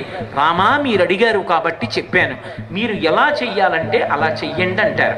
నేను చెప్పాను కాబట్టి చెయ్యక్కర్లేదు, సలహా ఇవ్వమని అడిగినప్పుడు చెప్పాలంతే. పాటించారా పాటించలేదా అన్నదానికి అనవసరంగా భుజాలు చరుచుకోకూడదు. వారు మనకన్నా ప్రాజ్ఞులు, వారికి తెలుసు ఏది పాటించాలో అది పాటించారు. అటువంటి వారికి సలహా ఇవ్వడమే చాలు. నేను మంచి పని చెయ్యగలిగాను, వారి విశ్వాసం మనకు పాత్రుడయ్యానని నిలబడగలగాలి. హనుమ మాట్లాడడం చూస్తే జీవితంలో ఏ ఏ సందర్భాలలో ఎలా మాట్లాడాలో, జీవితాన్ని ఎలా ఒబ్బిడి చేసుకుని పండించుకోవాలో అర్థమవుతుంది. అటువంటి స్వామి హనుమ యొక్క జీవితంలో కొన్ని ఘట్టముల మీద మాత్రమే నేను విహంగ వీక్షణం చేశాను. ఉదయం వేళ ప్రవచనం అంటే సాధారణంగా ఏదో ఓ గదిలోనో, ఓ కళ్యాణ మంటపంలోనో ఓ 100 మందో 150 మందో కూర్చుంటారు. అవతల చూస్తే బాలార్క ప్రేతధూమశ్చ అని బాలార్క బింబం ప్రకాశిస్తోంది. అవతల చూస్తే ఎండ, మీ అందరూ పైత్యపెండలో కూర్చున్నారు. నాకేం పోయింది, హాయిగా నీడలో ఆచ్ఛాదన కింద కూర్చున్నాను. అయినా రామచంద్రమూర్తి పెట్టిన అగ్ని పరీక్షకి మీరు తట్టుకున్నారు. ఇంత పైత్యపెండలో ఇంతమంది తల్లులు, ఇంతమంది పురుషులు, పిల్లలు ఇంత భక్తితో, రామాయణం మీద భక్తితో, ఆ హనుమ మీద భక్తితో, సీతారామచంద్రమూర్తి యొక్క భక్తితో ఇలా నిలబడ్డారే, ఇలా కూర్చున్నారే. మీ అందరి ప్రేమకి, భక్తికి స్వామి పరవశించిపోడు. అందుకేనేమో రాత్రి చల్లగా కూర్చోవడం కాదు, పగటిపూట ఎండైనా ఏదైనా, ఎండగాని కొండ కాని ఏమైనా కానీ కొండల రాయడే మా కులదైవము అన్నట్టుగా ఇంత బాధ కూడా ఓర్చుకుని కూర్చున్నటువంటి మీ భక్తి ఉన్నదే, మీ ప్రేమ ఉన్నదే. ఏమీ తెలియని నా బోటిగాడు మాట్లాడుతుంటే ఇంత ఆదరంతో రామాయణాన్ని, హనుమ యొక్క ప్రజ్ఞా విశేషాలని విన్నారే. మీ అందరి ప్రేమకి, మీ ఆదరాభిమానాలకి నేను ఏమిచ్చి రుణం తీర్చుకోగలను? మీకు, నాకు, అందరికీ సర్వకాలముల యందు ఆ హనుమత్ లక్ష్మణ భరత శత్రుఘ్న సమేతులైనటువంటి సీతారామచంద్ర ప్రభువు యొక్క అనుగ్రహం సర్వకాలముల యందు కలగాలని ఆ స్వామివారి పాదార విందములకు నా శిరసు తాటించి నమస్కరిస్తూ, ఇంకా ఇంతకన్నా మాట్లాడితే మిమ్మల్ని ఎండలో చూస్తుంటే నాకు మనసు చాలా బాధగా ఉంది, అందుకని ఇక నా ప్రసంగాన్ని కొనసాగించకుండా ఇక్కడతో పూర్తి చేస్తున్నాను. మంగళాశాసనపరై పదాచార్య పురోగమై సర్వైశ్చ పూర్వైరాచార్యై సత్కృతాయాస్తు మంగళం. మంగళం కోసలేంద్రాయ మహనీయ గుణాత్మనే చక్రవర్తి తనూజాయ సర్వభౌమాయ మంగళం. ఉమాకాంతాయ కాంతాయ కామితార్థప్రదాయినే శ్రీగిరీశాయ దేవాయ మలినాథాయ మంగళం. సర్వం శ్రీ ఉమామహేశ్వర పరబ్రహ్మార్పణమస్తు. స్వస్తి.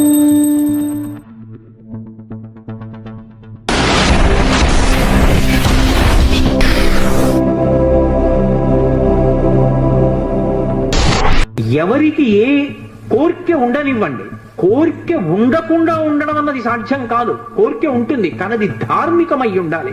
ధార్మికమైన కోరిక అయి ఉండి కోరిక కానిది. ఆ మాట మీరు బాగా అర్థం చేసుకోవాలి. నాకు పెళ్ళవ్వాలి అని ఒక పురుషుడో స్త్రీయో అనుకున్నారనుకోండి, తప్పు కాదు, ఎందుకంటే పెళ్లి చేసుకోవాలి. నాకు కొడుకు పుట్టాలి, కూతురు పుట్టాలి, అది తప్పు కాదు, ఆ కోరిక ఉండాలి. నేను ఒకళ్ళ దగ్గర చెయ్యి చాపకుండా అన్నం తినాలి, తప్పు కాదు, అన్నం తినాలి. అలాగే నేను అనాయాసంగా శరీరం విడిచిపెట్టేయాలి, తప్పు కాదు, ఆ కోరిక ఉండాలి మనిషికి. ఏ కోరికలు ఉండి తీరాలో అవి పండితే నువ్వు పండుతావో అటువంటి కోరిక కోరి కూడా కోరని వాడే అవుతాడు. అటువంటి కోరికలు ఉండాలి. ఆ కోరిక తీరకపోతే లోకంలో చాలా సులువైనటువంటి మార్గాన్ని పరాశర సంహిత చెప్పింది. పరాశర మహర్షి నిన్న మీతో మనవి చేసి ఉన్నాను, హనుమకి సంబంధించినటువంటి ఉపాసన రహస్యములనన్నిటినీ క్రోడీకరించారు. క్రోడీకరించి మనకి సంహితా రూపంలో ఇచ్చారు. అందులో చెప్పారు శ్లోక రూప మంత్రం. అది మంత్రం అయితే మళ్ళీ అందరూ చెప్పడానికి సావకాశం కలగచ్చు, కలగకపోవచ్చు, ఎందుకంటే స్వరభేదం ఉంటుంది. కానీ అది శ్లోక రూప మంత్రం. అందుకే తప్పు చెప్పకుండా చెప్తే చాలు. హనుమకి ప్రదక్షిణం చేస్తూ నిశ్శబ్దంగా మాట్లాడకుండా ఆంజనేయం మహావీరం బ్రహ్మ విష్ణు శివాత్మకం తరుణార్క ప్రభం శాంతం ఆంజనేయం నమామ్యహం, ఈ శ్లోకం చెప్తూ హనుమకి 108 మాటలు ప్రదక్షిణం చేసి వక్కలతో కాని, పువ్వులతో కాని, అక్షతలతో కాని మాత్రమే లెక్క పెట్టాలి. కాగితం మీద గుచ్చడం, పెన్నుతో కొట్టడం అలా చేయకూడదు. వక్కలు 108 ఓ డబ్బాలో పట్టుకెళ్ళి, ఖాళీ డబ్బా పట్టుకెళ్ళి ఈ ఒక ప్రదక్షిణం చేసినప్పుడు మళ్ళీ స్వామి దగ్గరికి రాగానే నిలబడి ఈ శ్లోకం చెప్పడం. ఆంజనేయం మహావీరం బ్రహ్మ విష్ణు శివాత్మకం తరుణార్క ప్రభం శాంతం రామదూతం నమామ్యహం అండం. ఆ వక్క తీసి పక్క డబ్బాలో వేయడం. 108 ఇందులో వక్కలు అందులోకి వచ్చాయంటే 108 ప్రదక్షిణాలు అయిపోయి మళ్ళీ వక్కల డబ్బా పట్టుకుని ఇంటికి వెళ్ళిపోవడం. హనుమ యొక్క ప్రదక్షిణముల చేత ఆయన అనుగ్రహంతో ఎటువంటి కోర్కెలను కూడా ఆయన తీర్చగలిగిన శక్తి కలిగిన వాడు అని అనుభవించిన పెద్దలు చెప్పిన మాట. అలాగే అకస్మాత్తుగా విపరీతమైనటువంటి రోగం ఏదైనా శరీరానికి ఏర్పడి భయం కలిగితే, హనుమానంజనాసు నో వాయుపుత్రో మహాబల అకస్మాతాగతోత్పాతం నాశయాసు నమోస్తుతే, ఆ శ్లోకం చెప్పాలి. అకస్మాత్తుగా రోగం వచ్చింది, స్వామి నన్ను కాపాడండి, ఈ శ్లోకం చెప్పి ఆయనకి ప్రదక్షిణాలు చెయ్యాలి. హనుమ ప్రదక్షిణముల చేత విశేషమైనటువంటి తృప్తిని పొందుతారు. అటువంటి హనుమకి ప్రదక్షిణాలు చేస్తూ, ప్రదక్షిణం అంటే గబగబ గబగబ నడవకూడదు, అడుగుల చప్పుడు వినపడకుండా నడవాలి. అలా నడుస్తూ ప్రదక్షిణం చేసి ఈ 2 శ్లోకాలని అవసరాన్ని పట్టి అనుసంధానం చేయడం నేర్చుకుంటే ఆయన అనుగ్రహంతో రోగాన్ని నివారణ చెయ్యగలిగిన వైద్యుడు దొరుకుతాడు అని దాని అర్థం. ఆయన అనుగ్రహంతో రోగం పోతుంది. 2, ఆయన అనుగ్రహంతో ఎటువంటివైనా, అంటే నా ఉద్దేశం గొంతెమ్మ కోరికలు అని కాదు, నేను అమెరికా అధ్యక్షుడిని అయిపోవాలి అన్న కోరిక కాదు. ధార్మికమైన కోరికలు ఏవి ఉంటాయో వాటిని హనుమ తప్పకుండా అనుగ్రహించి తీరుతారు. అది పెద్దలు చెప్పిన మాట, నేను చెప్తున్న మాట కాదు. అందుకే అంతటి మహానుభావుడైన అటువంటి హనుమ చాలా తొందరగా ప్రీతి పొందేది దేనికి అంటే రామనామం చెప్పడం చేత. మీరు రోజు రామనామం వ్రాయడం అలవాటు చేసుకున్న, రామనామాన్ని కీర్తించిన, రామనామం పలికిన విభీషణి ఆయన మర్రిపాలు పోసుకుని జటలు కట్టేసుకున్నాడు. జుట్టునంతటిని. అయోధ్యకాండలో విన్నారుగా మీరు. ఇప్పుడు ఆయన పట్టాభిషేకం చేసుకోవాలి. పట్టాభిషేకం చేసుకోవాలంటే రామచంద్రమూర్తి నిత్యాగ్నిహోత్రీకుడు. మహానుభావులు నిత్యాగ్నిహోత్రీకులంటే అసలు ఆ వర్చస్సు, ఆ వినయం. మొన్న ఇక్కడికి మే 11వ తారీఖు సాయంకాలం విజయవాడ నుంచి హరిప్రసాద్ గారు తీసుకొస్తే వాళ్ళ దర్శనం చేత పునీతులమయ్యాం మనందరం. వాళ్ళు సాయంకాలం అగ్నిహోత్రం చేసుకుని ఇక్కడికి వచ్చారు. ఎంత వినయమో, ఎంత విధేయతో. చదువుకోవడం వేరు, వినయం ఉండడం వేరు. ఏదో తెలుసు అనుకోవడం వేరు, దాని చేత ధూర్తతనం ప్రబలడం వేరు. ఆ ధూర్తతనం ఉన్నప్పుడు ఏదీ రాణించదు ఆ వినయం లేకపోతే. కాబట్టి రామచంద్రమూర్తి దగ్గరికి ఆ క్షురకర్మలో నిపుణులైన వాళ్ళని తీసుకొచ్చారు. తీసుకొస్తే ఆయన అన్నారు, నేను కాదు ముందు జటలు తీయించుకోవలసిన వాడిని, ముందు భరతుడికి, లక్ష్మణుడికి, శత్రుఘ్నుడికి తీయించండి అన్నారు. ఆయన నిత్యాగ్నిహోత్రీకుడు, మారీచుడంతటి వాడు. ఆయన గురించి చెప్తూ ఏకవస్త్రధరో ధన్వీ శిఖీ కనకమాలయ అని చెప్పాడు. ఆయన శిఖ పెట్టుకుని ఉంటారు. పట్టాభిషేకం వేళటికి యథార్థానికి ఆయన యథార్థమైనటువంటి మూర్తి ఏమిటి అంటే ఆయన బోడిగుండుతో పిలకతో ఉన్నారు. ఎందుకంటే ఆయన క్షురకర్మ చేయించుకున్నారు, చేయించుకుని శిఖతో మాత్రమే ఉన్నారు ఆయన. ఎందుకంటే ఆయనకి ఆచారము పట్ల, సంప్రదాయము పట్ల ఆయనకున్న మర్యాద అటువంటిది రామచంద్రమూర్తికి. కాబట్టి పూర్వంతు భరతే స్నాతే, ఆయన అన్నారు నేను కాదు ముందు స్నానం, తమ్ముడికి చేయించండి అన్నారు. ఆయన ప్రేమ అటువంటిది. ఇందులో ముందు భరతుడికి స్నానం చేయించారు, లక్ష్మణీచ మహాబలి, తర్వాత లక్ష్మణుడికి చేయించారు, సుగ్రీవే వానరేంద్రీచ. ఆ తర్వాత మిత్రుల్ని కూడా ఆయన అంత జ్ఞాపకం పెట్టుకుంటారు. సుగ్రీవుడికి చేయించారు, రాక్షసేంద్రే విభీషణే, తర్వాత రాక్షసేంద్రుడైనటువంటి విభీషణుడికి కూడా స్నానం చేయించారు. ఆ జటలనన్నిటినీ కూడా విసర్జించారు, మంచి వస్త్రాన్ని కట్టుకున్నారు. సీతమ్మ తల్లికి ప్రతికర్మచ సీతాయా సర్వా దశరథ స్త్రియ ఆత్మనైవ తదా చక్రు మనస్విన్యో మనోహరం. దశరథ మహారాజు గారి యొక్క 3 భార్యలు కౌసల్య, సుమిత్ర, కైకేయి. లోకంలో ఇదొక విచిత్రమైనటువంటి లక్షణం. కౌసల్య, సుమిత్ర, కైకేయి 3 భార్యలు దశరథ మహారాజు గారికి. 3 భార్యలున్నటువంటి దశరథుడికి 4 కొడుకులు ఉన్నారు, కానీ కూతుళ్ళు లేరు. కాబట్టి వాళ్ళకి సంతోషం ఏమిటంటే 3 కొడుకులు ఉన్నారు కానీ ఓ జడ వేద్దామంటే లేదు, ఓ పువ్వులు ఎడదామంటే లేదు, చక్కగా ఏదో వాళ్ళకు ఓ చక్కగా బొట్టు కాటుగో ఇవి పెడదామంటే లేదు. కూతుళ్ళు లేనటువంటి కొడుకులు మాత్రమే ఉన్న తల్లికి చాలా ముచ్చట ఒకటి ఉంటుంది. కోడలు ఎప్పుడొస్తుందా అని ఎదురు చూస్తుంది ఆవిడ. ఎదురు చూడడం కాదు, నిజంగా ఆ అత్తగారి మనసులో అమ్మగారు ఉంటుంది, అమ్మ ఉంటుంది. ఎందుకో తెలుసా అండి? అటువంటి అత్తగారు కోడలని కూడా చూడదు, జడ వేస్తుంది, పువ్వులు పెడుతుంది, కాటుక పెడుతుంది, బొట్టు పెడుతుంది. అప్పుడు ఆ అత్తగారు అమ్మే. అసలు నిజానికి గొప్పతనం ఏమిటో తెలుసా అండి? అమ్మలో అమ్మతనం ఉండడం గొప్పతనం కాదు, అత్తగారిలో అమ్మతనం ఉండడమే చాలా గొప్ప విషయం. అత్తగారు అమ్మగా అత్తగారిలో అమ్మని చూసుకుని అత్తగారితో అలా కోడలు కలిసిపోవాలి. కోడల్లో కోడల్ని కూతుర్ని చూసుకుని అత్తగారు మురిసిపోవాలి, కూతురు ఉన్నా కూడా. మీరు ఒకటి ఆలోచించండి, నాకో కూతురుంది, నా కూతురికి సుఖం అన్న మాటకు అర్థం ఏంటి? నేను ఎంత చేసినా నా మనసులో ఒక వెలితితనం ఉంటుంది.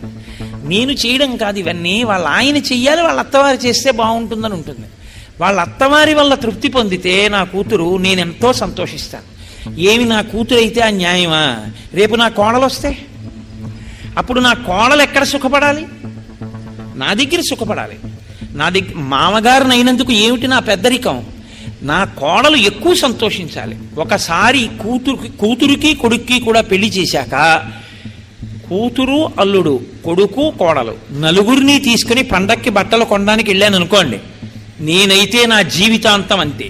నా కూతురు ఎలా అత్తవారింట్లో సుఖపడాలని కోరుకుంటానో, ఒకవేళ నా కూతురు వాళ్ళ వదిన ఇద్దరూ కలిసి, అంటే కూతురు కోడలు కలిసి ఇద్దరూ 10,000 రూపాయల పట్టు చీరలే కొనుక్కున్నా, నేను మాత్రం నా కోడలి బిల్లు నువ్వు వేసుకొని 10 రూపాయలు ఎక్కువ ఇచ్చేస్తాను. కోడలే. ఆ అమ్మాయి నా దగ్గర సుఖపడాలి, నా కూతురు అత్తవారింట్లో సుఖపడాలి. నీ కూతురైతే అత్తవారింట్లో సుఖపడాలని కోరిక, నీ కోడలైతే నీ దగ్గర సుఖపెట్టకుండా బాధ పెడతావా? తప్పు కదది. ఈ మర్యాద మీరు గమనించగలిగితే ఎంత అందంగా ఉంటుందో.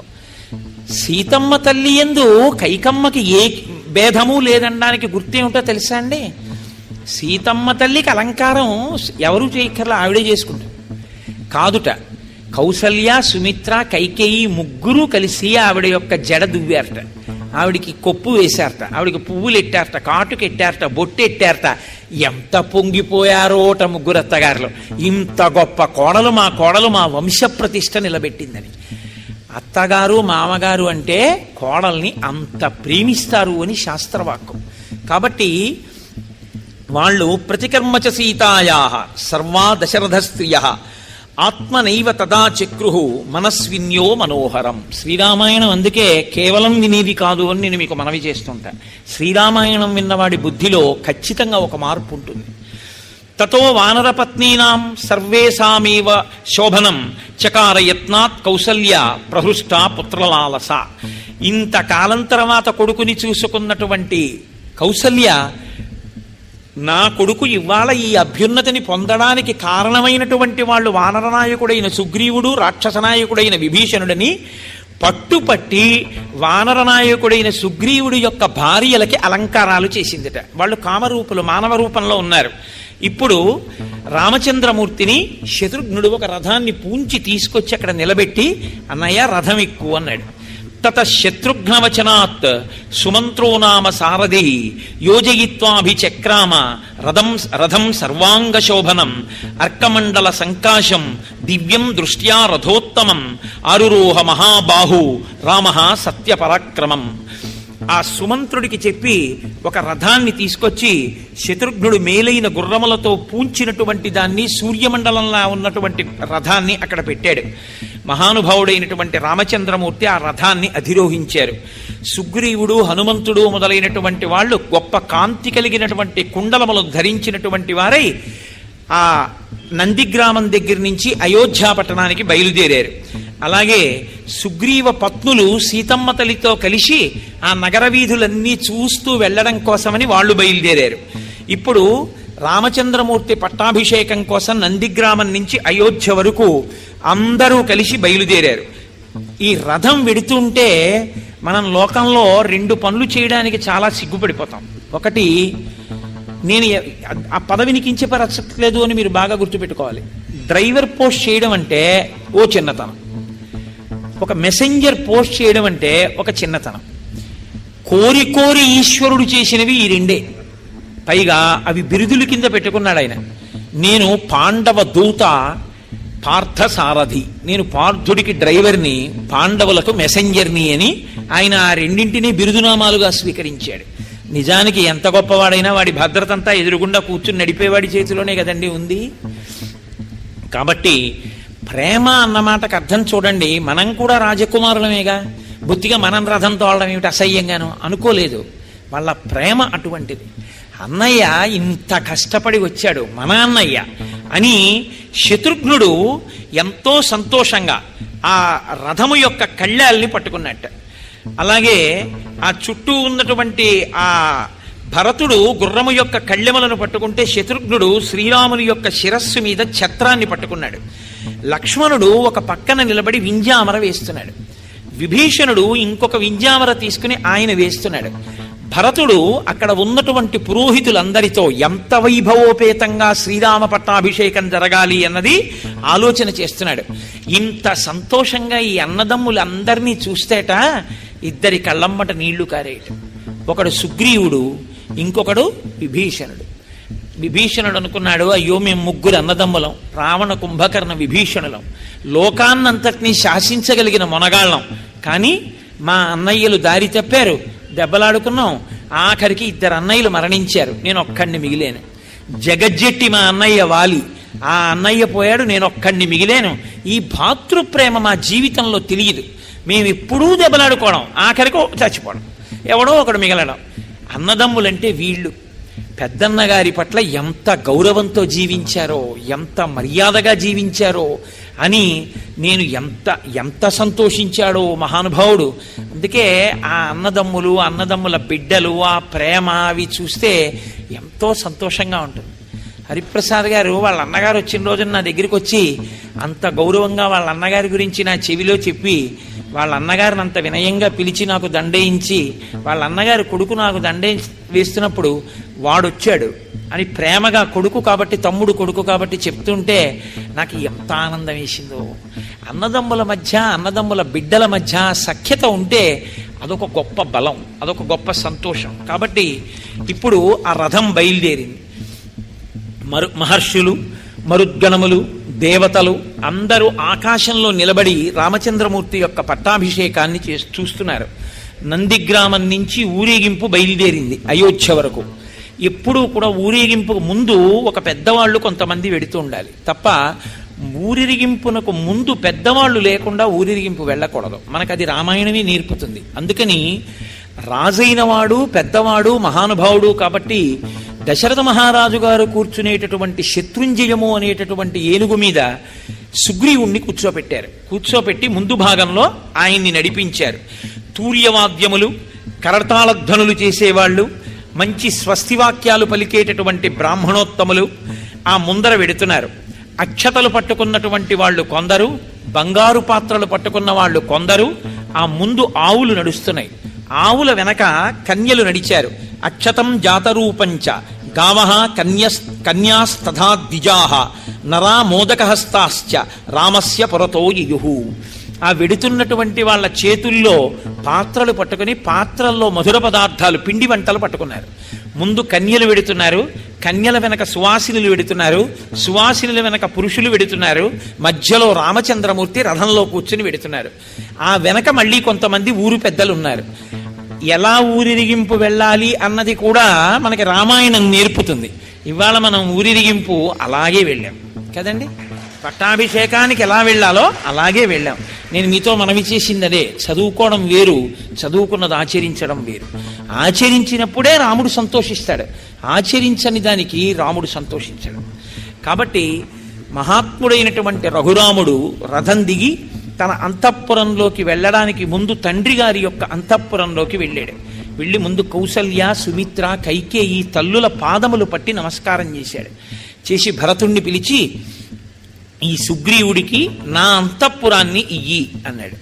ఆయన్ని తీసుకెళ్లి రామచంద్రమూర్తి యొక్క అంతఃపురాన్ని సుగ్రీవుడికి విడిదిగా ఇచ్చారు. ఎంత స్నేహధర్మం చూపిస్తాడో చూడండి. కానీ వెళ్లే ముందు హంసతూలికా తల్పం అన్ని దానం చేసేసాడుగా, ఏమీ లేవు. అందుకని భరతుడు గబగబా తల్పాలు, పరుపులు అన్నీ తెప్పించి అప్పటికప్పుడు సిద్ధం చేశాడు. అందరూ చక్కగా సుగ్రీవుడు ఆ భవనంలో చేరాడు. ఎన్ని కోట్ల వానరములు, ఎంతమంది రాక్షసులు వచ్చారు, విభీషణుడు వచ్చాడు, దేవతలు వచ్చారు. రామచంద్రమూర్తి పట్టాభిషేకంలో ఆశ్చర్యకరమైనటువంటి ఘట్టం ఏమిటో తెలుసా అండి? జాంబవాంశ్చ హనూమాంశ్చ వేగదర్శీ చ వానరాహ వృషభశ్చైవ కలశాన్ జలపూర్ణాన్ అథానయన్. 500 నదుల జలములు ఉంటే పట్టాభిషేకం చేసేటప్పుడు బాగుంటుంది అన్నారు. పట్టాభిషేకం వేరు, ఈశ్వరుడికి మామూలుగా చేసే అభిషేకం వేరు. పట్టాభిషేకం చేసేటప్పుడు తప్పకుండా కన్య కలశ పట్టుకుని మంగళధ్వనితో వచ్చి కలశ ఇవ్వాలి అభిషేకానికి. కన్యలు తీసుకొచ్చిన కలశతో అభిషేకం చెయ్యాలి. అందుకే కదా ఇవాళ వెతికి మరీ మనం మంగళధ్వనితో ఒక కన్యకామణితోటి ఇద్దరితోటి కలశలు పట్టింపించి తీసుకొచ్చి ఆ కలశలతో రామచంద్రమూర్తికి అభిషేకం చేశాం. లోకంలో అభిషేకం జరిగేటప్పుడు అందున రేపే పట్టాభిషేకం అంటే 500 నదుల జలాలు తీసుకురావడం అంటే సాధ్యమయ్యే విషయం కాదు. కాబట్టి ఏం చేస్తారంటే మంత్రపురస్సరంగా ఆవాహన చేస్తారు. గంగేతు యమునే చైవ గోదావరి సరస్వతి నర్మదే సింధు కావేర్యౌ జలేస్మిన్ సన్నిధింకురు అంటే వస్తున్నాయనే కదా మన నమ్మకం. మంత్రం మనకు ఆ శక్తి ఉంది కాబట్టి అలా ఆవాహన చేస్తారు. కానీ రామచంద్రమూర్తి పట్టాభిషేకంలో అలా చేయలేదు. ఎందుచేత అంటే అత్యంత బలమైన వానరులు ఉన్నారు. భరతుడు అన్నాడు, మా అన్నయ్య పట్టాభిషేకానికి 500 నదుల జలాలు కావాలన్నాడు. వెంటనే సుగ్రీవుడు వానరోత్తములందరినీ పిలిచి మీ అందరూ వెళ్ళి 500 నదుల జలాలు తీసుకురండి అన్నాడు. వాళ్ళు సూర్యోదయంలో బయలుదేరారు, బ్రాహ్మీ ముహూర్తంలో. అంతే చక్కగా పట్టాభిషేకం వేళటికి మంటపంలోకి 500 నదుల జలాల్ని వాళ్ళు తీసుకొచ్చారు. ఎలా తీసుకొచ్చారో తెలుసా అండి? మామూలుగా తీసుకురాలేదు. పట్టాభిషేక సర్గందుకే శ్రీరామనవమి నాడు పారాయణ చేస్తారు. ఏ దిక్కుకు వెళ్ళినప్పుడు ఏ పవిత్ర వస్తువు కనపడితే దాన్ని ఆచ్ఛాదించి తీసుకొచ్చారు. ఎర్రచందనపు కొమ్మలు కనబడ్డాయనుకోండి, వాళ్ళు తెస్తున్న కలశ మీద ఎర్రచందనపు కొమ్మలని ఆచ్ఛాదించి తీసుకొచ్చారు. అలా ఆ నదుల జలాల్ని తీసుకొచ్చారు. నదీ శతానాం పంచానాం జలం కుంభేషు చాహరన్. 500 నదుల జలాలతో అభిషేకం జరిగిన వాడు రామచంద్రమూర్తి ఒక్కడే. పూర్వాత్ సముద్రాత్ కలశం జలపూర్ణమధానయత్ సుషేణ సత్వసంపన్న సర్వరత్న విభూషితం. సుషేణుడు పూర్వ దిక్కు అంటే తూర్పు దిక్కుకి వెళ్ళి అక్కడ ఉన్నటువంటి సముద్ర జలాల్ని తీసుకొచ్చాడు. వృషభో దక్షిణాత్తూర్ణం సముద్రాజ్జలమహారత్ రక్త చందన శాఖాభి సమృతం కాంచనం ఘటం. ఆయన వృషభుడు దక్షిణ దిక్కుకి వెళ్ళాడు. సముద్రాజ్జలమాహరత్, అక్కడి నుంచి ఆ దక్షిణ సముద్రంలో ఉండేటటువంటి నీళ్లు తీసుకొస్తూ దక్షిణ దిక్కున రక్తచందన వృక్షాలు, ఎర్రచందన వృక్షాలు ఎక్కువగా ఉంటాయి కాబట్టి ఓ కొమ్మ ఒక దాన్ని విరిచి ఆ కలశ మీద పెట్టి పట్టుకొచ్చాడు చక్కగా.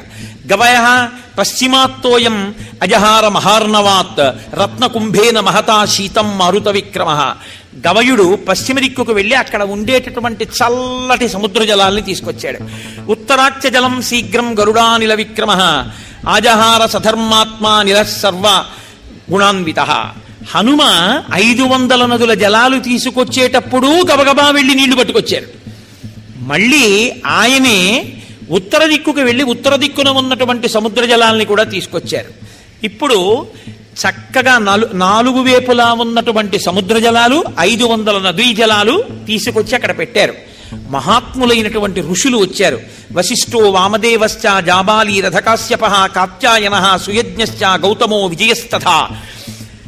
అక్కడకు వచ్చినటువంటి వాళ్ళు వశిష్ఠుడు, వామదేవుడు, జాబాలి, కాశ్యపుడు, కాత్యాయనుడు, సుయజ్ఞుడు, గౌతముడు, విజయుడు మొదలైనటువంటి మహర్షులు వచ్చారు. అభ్యసించన్నరం వ్యాఘ్రం ప్రసన్నేన సుగంధిన సలిలేన సహస్రాక్షం వసవో వసవం యథా. ఆయనని ఆ కలశల యందు ఓషధీరసములను నింపారు. నేను నిన్న అందుకే ఓషధీరసములను వెయ్యండి అని ఇవాళ ఓషధీరసాలతో అభిషేకం చేశాం. పట్టాభిషేకంలో తప్పకుండా ఓషధీరసములను వాడాలని. పట్టాభిషేకము అంటే యథార్థానికి ఆ అభిషేకమే, ఆ అభిషేకానికే అంత శక్తి. కాబట్టి ఇప్పుడు ఆ పట్టాభిషేకం చేశారట రామచంద్రమూర్తికి, అంతే లోకం అంతా చల్లబడిపోయింది అన్నాడు. ఒక్కసారి చల్లబడిపోయింది. అంటే ఆ రామచంద్రమూర్తి యొక్క శక్తి అటువంటిది. పట్టాభిషేకం జరిగితే రాజారాముడైన, కాబట్టి ఆయన రాజారాముడు కాగానే లోకమంతా చల్లబడిపోయింది. అందరి మనసులు ప్రసన్నమైపోయి బ్రహ్మణా నిర్మితం పూర్వం కిరీటం రత్నశోభితం అభిషిక్త పురాయేన అనుప్తం దీప్త తేజసం. అప్పుడు కిరీటములను తీసుకొచ్చి ఒక వేది మీద ఉంచారు మొట్టమొదట. ఇదే మకుటధారణ సర్గ అంటారు. ఈ సర్గనే పట్టాభిషేక సర్గనే మకుటధారణ సర్గ అని కూడా పిలుస్తారు. ఇది యథార్థంగా ఏమిటంటే శ్రీరామనవమి నాడు కళ్యాణం చేయడం ఎంత అవసరమో మకుటధారణ సర్గ పారాయణ చేయడం అంత అవసరం. ఆ రోజు ఉదయమే అందరూ కలిసి దేవాలయంలో కూర్చుని రామనామం ప్రారంభం చేస్తారు. ప్రారంభం చేసి సాయంకాలం వరకు చక్కగా రామనామం చేసి పట్టాభిషేక సర్గని మకుటధారణ సర్గని పారాయణ చేసి స్వామివారి కిరీటాన్ని మానసికంగా చూస్తారు. ఎందుకంటే కిరీటం మీ ఎదురుగుండా వచ్చి ఉండదు కదా ఆ మకుటధారణ సర్గ చదివేటప్పుడు. కేవలం మనసుతో చూడమని చెప్తారు. మనసుతో చూసి ఈ కిరీటధారణ సర్గకి సంబంధించినటువంటి 3 శ్లోకాలు ఉంటాయి. ఈ 3 శ్లోకాల్ని అందరితోటి చెప్పిస్తారు ఒకసారి. మిగిలిన సర్గ ఎవరు వచ్చి దాన్ని ప్రవచనం చేస్తున్నారో ఆయన ఆ సర్గనంతటినీ చెప్పేస్తారు. కానీ శ్లోకాలు మాత్రం అందరితోటి చెప్పిస్తారు. మహానుభావుడు పరమాచార్య స్వామి వారు శరీరంతో ఉన్న రోజుల్లో వారు ఎక్కడ ఉంటే అక్కడ శ్రీరామనవమి నాడు అలా చేయిస్తుండేవారు. ఈ సంవత్సరం కాకినాడ పట్టణం అయ్యప్ప స్వామి దేవాలయంలో మేము అలా చేసి సాయంకాలం మకుటధారణ సర్గ పారాయణ చేశాం. దాని అనుగ్రహమో ఏమో ఇత పూర్వం పట్టాభిషేకం చెప్పడం జరిగింది. కానీ ఎక్కడా కూడా నిజంగా ఆ రోజు రామచంద్రమూర్తి, లక్ష్మణస్వామి, సీతమ్మ తల్లి, హనుమ అంటే భరతుడికి యువరాజ్య పట్టాభిషేకం చేశారు కాబట్టి భరతుడు అని చెప్పవలసి ఉంటుంది కిరీటధారణకి. ఆ నలుగురికి ధారణ చేయించేటటువంటి కిరీటములు ఏ ఉన్నాయో, లేకపోతే రాముడు పెట్టుకోవలసిన ప్రధానమైన కిరీటం ఏముందో ఆ కిరీటాన్ని చూస్తూ ఆ శ్లోకాలు చెప్పడం అనేటటువంటిది ఇప్పటి వరకు ఎప్పుడూ చెయ్యడం జరగలేదు. ఎందుకంటే అలా కిరీటం తీసుకొచ్చి పెట్టి చేయడం కుదరదు కనుక. కానీ ఇవాళ మొట్టమొదటిసారిగా నిజంగా పట్టాభిషేక సర్గవేల్టికి యథార్థంగా అలాగే వేదిక మీదకి తీసుకొచ్చి ఆ కిరీటములను అక్కడ పెట్టి మకుటధారణ సర్గ చెప్తూ మీ అందరితోటి శ్లోకాలు చెప్పించేటటువంటి అదృష్టాన్ని రామచంద్రమూర్తి ఇవాళ కృప చేశారు. కాబట్టి వాల్మీకి మహర్షి అంటారు, బ్రహ్మణా నిర్మితం పూర్వం కిరీటం రత్నశోభితం. రత్నముల చేత శోభించేటటువంటి ఆ కిరీటము చతుర్ముఖ బ్రహ్మగారి చేత నిర్మింపబడినటువంటి కిరీటము. తస్యాన్వవాయే రాజానః క్రమాద్యేనాభిషేచితాః సభాయాం హేమక్లుప్తాయాం శోభితాయాం మహాధనైః. అనేక మంది జనులతో శోభిస్తూ రత్నములతో వజ్రములతో శోభిస్తున్నటువంటి ఆ వేదిక మీద రామచంద్రమూర్తికి ధారణ చేయించేటటువంటి ఆ కిరీటాన్ని తీసుకొచ్చి అక్కడ పెట్టారు వశిష్ఠ మహర్షి. రత్నైర్ నానా విధిశ్చైవ చిత్రితాయాం సుశోభనై నానారత్నమయే పీఠే కల్పయిత్వా యథావిధి. అనేకమైన రత్నములు పొదకపడినటువంటి స్వర్ణ కిరీటం ఆ కిరీటము. కిరీటేన తతపశ్చాత్ వశిష్ఠేన మహాత్మన ఋత్విగ్భిర్భూషణైశ్చైవ సమయోక్షత రాఘవః. మిగిలినటువంటి వారందరూ ఏకకంఠంతో స్వస్తివాచకం పలుకుతుండగా వశిష్ఠ మహర్షి తన చేతులతో ఆ కిరీటాన్ని రామచంద్రమూర్తి యొక్క శిరస్సు మీద అలంకరించారు. అది మకుటధారణము అంటారు. అటువంటి స్థితి రామచంద్రమూర్తి ఆ రోజున పొందారు. ఈ శ్లోకాల్ని పట్టాభిషేకం చెప్పేటప్పుడు నేను చెప్పడం కాదు, ఎవరెవరు ఇవన్నీ చెప్తారో ఈ శ్లోకాల్ని అందరూ చెప్పినప్పుడు ఏమవుతుందంటే పట్టాభిషేకంలో వాళ్ళందరి పట్ల రాముడు రాజారాముడై వాళ్ళని ఆయనే పరిపాలించి కాపాడతాడు అని పెద్దల వాక్కు. కాబట్టి నేనంటాను, మీరు అనండి. సుబ్రహ్మణ్య శర్మ గారు వేదిక మీదకి వచ్చి, ఆయన ఎవరు ఆచార్యులు గారేరి రామాలయం అర్చక స్వామి, రామాలయం అర్చక స్వామి రండి. శ్రీనివాస్ గారు మీరు రండి, మీరు రండి అయ్యా, మీరు రండి.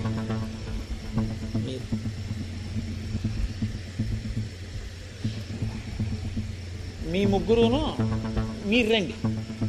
ఆయన మీరే రండి. మీరు నలుగురు 4 కిరీటాలు ఎత్తి పట్టుకోండి. మేము శ్లోకాలు చెప్తాను, వాళ్ళందరూ ఆ కిరీటాలు చూస్తూ చెప్తారు. అపురూపమైన అవకాశం. మళ్ళీ ఇలా వాళ్ళకి పాపం ఆ అదృష్టం కలగద్దు. 4 కిరీటాలు ఎత్తి పట్టుకోండి, చూస్తూ వాళ్ళు ఆ శ్లోకాలు చెప్తారు. అయ్యా అందరూ చెప్పండి. నేను అనుష్ఠుప్పే కాబట్టి చాలా తేలిగ్గానే ఉంటుంది. కాబట్టి మీ అందరూ కూడా అనండి. అందరికీ కనపడేటట్టుగా పట్టుకోండి ఆచార్యులు గారు. బ్రహ్మణా నిర్మితం పూర్వం కిరీటం రత్నశోభితం అభిషిక్తః పురాయేవ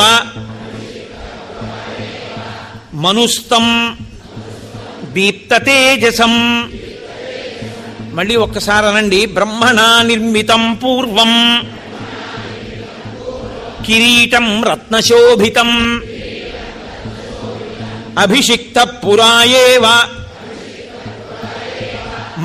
మనుస్తం దీప్తతేజసం తస్యాన్వవాయే రాజానః క్రమాద్యేనాభిషేచితాః సభాయాం హేమక్లుప్తాయాం శోభితాయాం మహాధనైః రత్నైర్నానావిధిశ్చైవ చిత్రితాయాం శిశోభనైః నానారత్నమయే పీఠే కల్పయిత్వా యథావిధిః కిరీటేన తతః పశ్చాత్ వశిష్ఠేన మహాత్మనా ఋత్విగ్భిర్భూషణైశ్చైవ సమయోక్ష్యత రాఘవః. అవి అక్కడ పెట్టి, అయ్యా ఆ హారాలు తీసి చూపించండి. అనేకమైన రత్నములతో కూడిన వేదిక మీద కిరీటములున్నాయి అన్నారు. పూర్ణంగా రామానుగ్రహం కలిగింది ఇవాళ. అనేక వజ్రవైడూర్యములు, పచ్చలు, కెంపులు మొదలైనటువంటివి పొదగబడి ఇవాళ రామ లక్ష్మణులకు, ఆ హనుమకు, సీతమ్మకు అలంకరింపబడడానికి సిద్ధమై వచ్చినటువంటి అమూల్యమైనటువంటి నూతన ఆభరణములు, వాటితో రత్నములతో కూడినటువంటి వేది మీద ఆ కిరీటములు యథార్థంగా ఉన్నాయంటే పరిపూర్ణంగా రామానుగ్రహం కలిగి వేదిక అలా సిద్ధమైంది అని గుర్తు. అవి అక్కడ ఉంచి మీరు కూర్చోవచ్చు. ఇప్పుడు శత్రుఘ్నుడు స్వామికి శుభప్రదమైనటువంటి తెల్లని ఛత్రమును పట్టుకున్నాడు. సుగ్రీవుడు తెల్లని వింజామరలతో వీస్తున్నాడు. విభీషణుడు చంద్రకాంతులీనుతున్నటువంటి మరొక వింజామరని తీసుకున్నాడు.